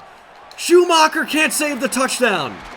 Thankfully, you have Washington on the back end. I thought we had that completely taken away. No college football playoff game can be easy. It's a rule. Notre Dame down to the 1. Byler has been picked off twice in this game. Now would be a great opportunity, a great time for a third. Here's the run. Augustine's there. Notre Dame stops short. 3rd and goal. They're trying to go power against power. Look at what they're coming out in. Fullback dive. Not gonna get there. Stone burner, looking like a stone wall, makes the stop. Notre Dame settles for 3. Oh my goodness, touchdown. Sends us to the national championship. True freshman quarterback in the game. Down by 3, which means we don't necessarily need to play for a touchdown here. No mistakes. Here's Jaleel Brantley. We're going to start with a run. Let's go, Jaleel. Hogue up the middle. Back from injury, I think we lean on Kelvin Hogue. 5-star running back. Back from a big injury. He's going to make it 3rd and 1. We shot the wrong way. If we make one cut, foot in the ground, plant towards the right side of the block, that might have been the game. Hogue, broken tackle. Kelvin Hogue, first down. Do we feed Hogue? I think you know the answer. Hoagie up the middle. Kelvin Hogue grabbed by his ankle and driven to the ground. Ball on the 3. Keep running. Kelvin Hogue fighting. Ball on the 1. Ball on the half-yard line. Hogue to win it. 3rd and inches. Hogue, patient, finding the hole. Touchdown, Purdue. We're headed to the national championship. Kelvin Hogue, in his first game back from a knee cartilage tear, leads us to victory. We don't let the true freshman quarterback throw it once in OT. We just run the damn football. Is that Ryan Day at Notre Dame? Lou Holtz gotta be pissed. That's not. Is that my Lou Holtz impression? That was not good. But that's very funny. What a game for Chris Clark, by the way. 5 tackles, a deflection, an interception, a tackle for loss in there as well, I remember at least. He's your National Defensive Player of the Week. Gabe Tompkins was your Offensive Player of the Week. 127 yards. Can't really get too mad about that. He played great. He's put us in a position to win a national championship. It's Purdue, Iowa. A Big Ten battle in the Natty. We will do one more season after this. Iowa beat Miami 13-7. I mean, that Iowa defense, dude. They beat Ohio State. But we are getting our quarterback back. Carl Longo. Got to get Kelvin Hogue back in there. Now that he's healthy, now that he's ready to go, Kelvin Hogue needs carries. There's got to be some type of play on words with feed Hogue and hoagie being a name for a sandwich potentially. I don't, at 2 in the morning, I don't have the ability to connect the dots on that, but there I can recognize that there is something. Come on. National championship in Miami, by the way. Miami loses to Iowa to not play a home national championship game. The chat is saying how free this is, and this is frustrating. His name is Hogue, but all we know is that he's a hero. That's incredible, and I didn't take that from the chat just now on twitch.tv/Bengal. National championship, here we go, down 7. We've tied it at 7. Iowa might be a different monster this year. That's all I'm going to say. 14-7 Purdue. Their logo just looks the same. Ours looks ridiculous. But we're up 21-7, 28-7, 35-7. Iowa is no match for the Boilermakers. It's an inverted scoreline in the national championship. Now 48-14. And that is the ball game. A national championship blowout for Gene Dengus and the Purdue Boilermakers. What a moment. You will get one more season. auto-recruiting, rapid-fire action, just to see if we can go back-to-back, and maybe even another one, because it will be very quick. But we are national champions. Purdue has won it all in dominant fashion over the number 3 ranked Iowa Hawkeyes. I mean, when were we going to jump in? It was a blowout. Gotta love it. And Carl Longo and his crazy eyes, he might be on something. We get him tested. I would like for him to not be the quarterback next year. We are going to try to go back-to-back. Longo did throw 4 touchdowns. This is Stetson Bennett. That's who Carl Longo actually is. He's Stetson Bennett. 2 touchdowns for Gabe Tompkins. But you know what? 2 touchdowns for KJ Carlisle. Stetson Bennett is a national champion. Pressure was crazy. Chris Clark with another interception. Chris Clark is insane. Now, there is a fear, at least from the chat, that a lot of these guys are going to end up transferring. We'll see. We just won the national championship. Players leaving. Okay, well. Yeah. No, it isn't great. I mean, you're transferring for playing time. You know what? Maybe you're not our highest rated corner. Carl Longo wants to transfer. Oh, shoot. Oh, man. Tevin Morrison's going to be a first-round pick. DJ Augustine, first round. Christian Emery, who didn't really even play that much because we had better linebackers long-term, is transferring. Taylor Borgie was an incredible player. He has not been persuaded. He was awesome, though. Had 6 picks. George Noriega. Let's look at the bottom here, because we've got a lot of really good freshmen that don't want to be here. Okay, well, this is not what I had intended. Jaquan Truman has elite dev. He didn't even get into the game. He wants to transfer. Don't. No, he's gonna do it, though.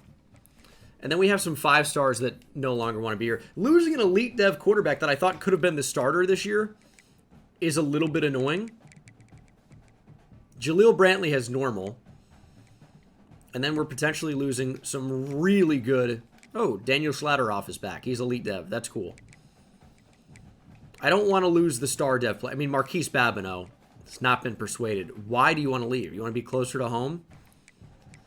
Why commit to Purdue? Noriega's gone. Jimmy Ismail has decided to stay. That's actually a pretty big get. I guess we'll try to keep these guys at the bottom. Jaleel Brantley's decided to stay. Wow. So cool. And Elijah Blair has decided to stay. That was a 5-star. Only Impact Dev wasn't amazing.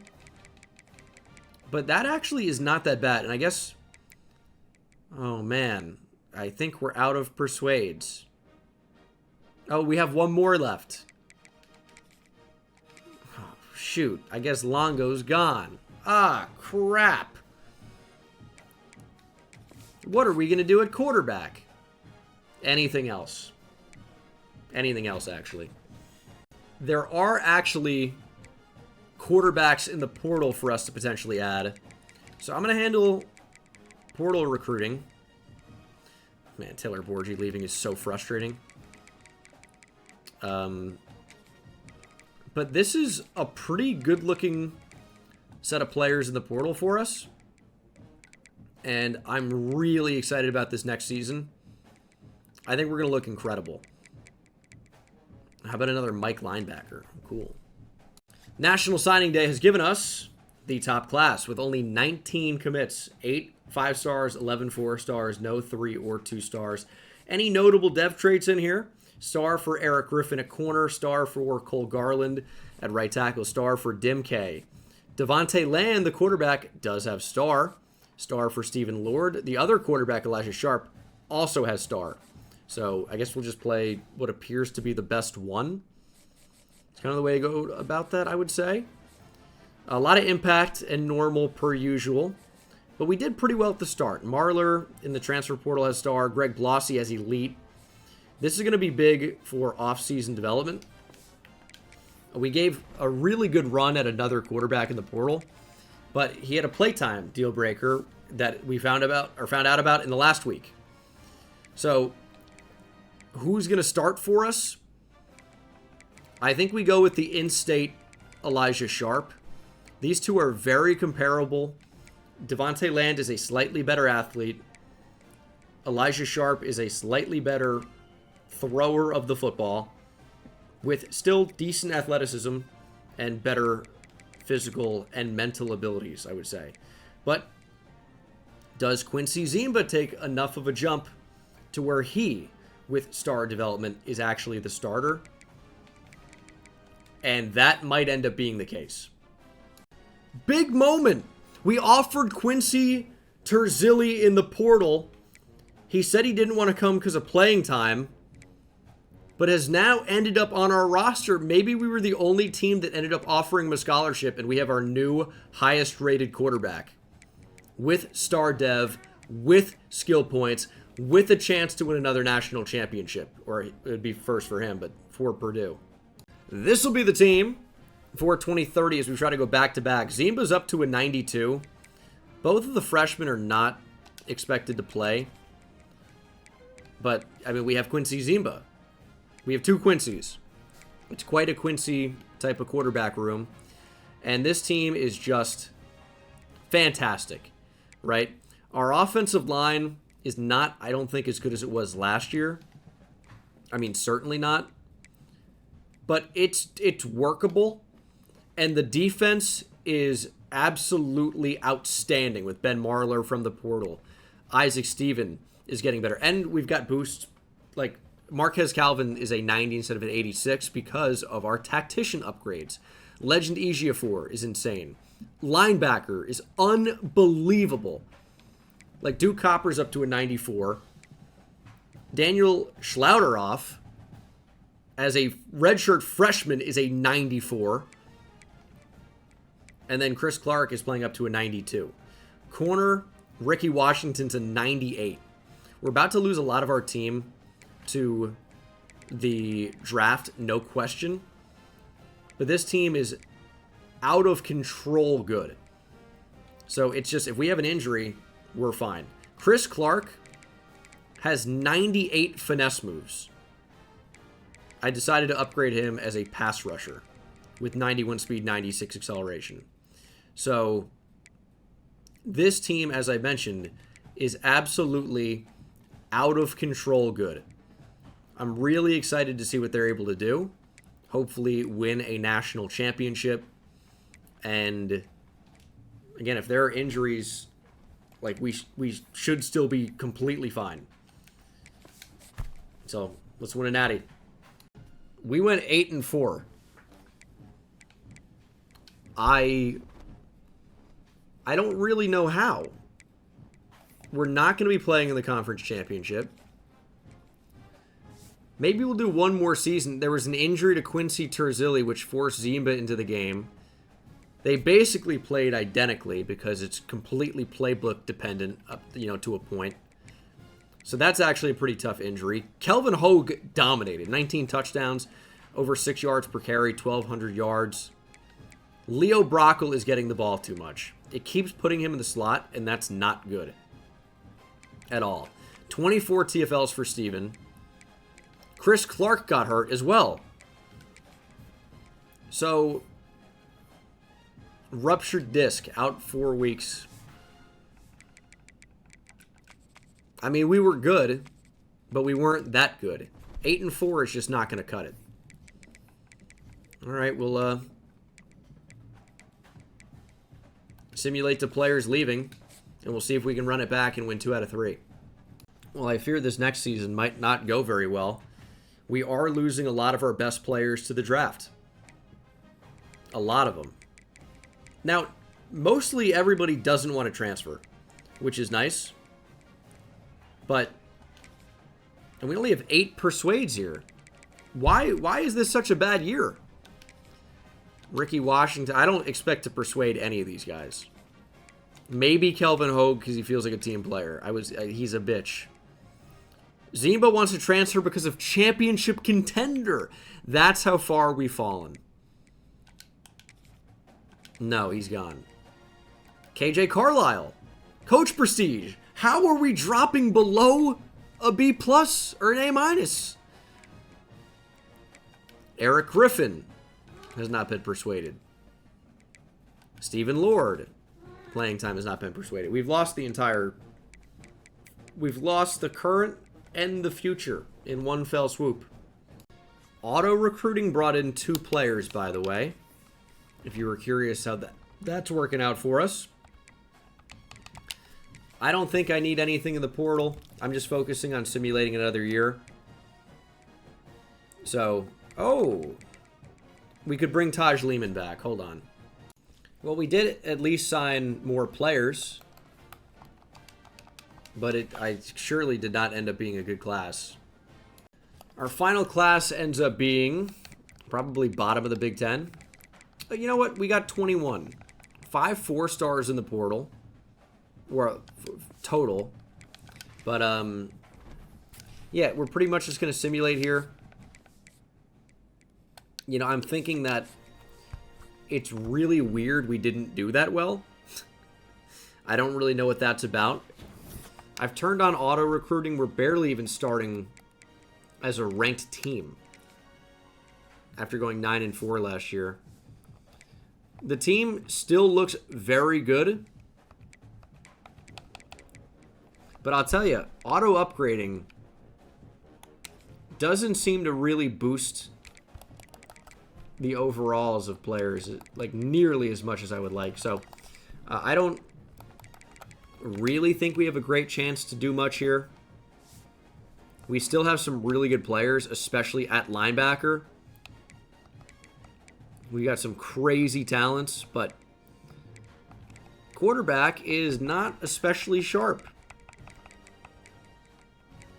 Elijah Sharp does look okay. Running back's worse.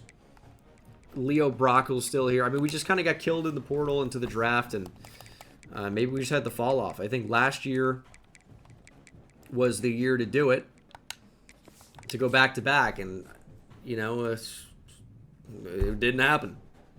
Well, we're about to find out if we were in a conference championship game. We simulated to the bowl week, and we are 7-5. What happened to this team?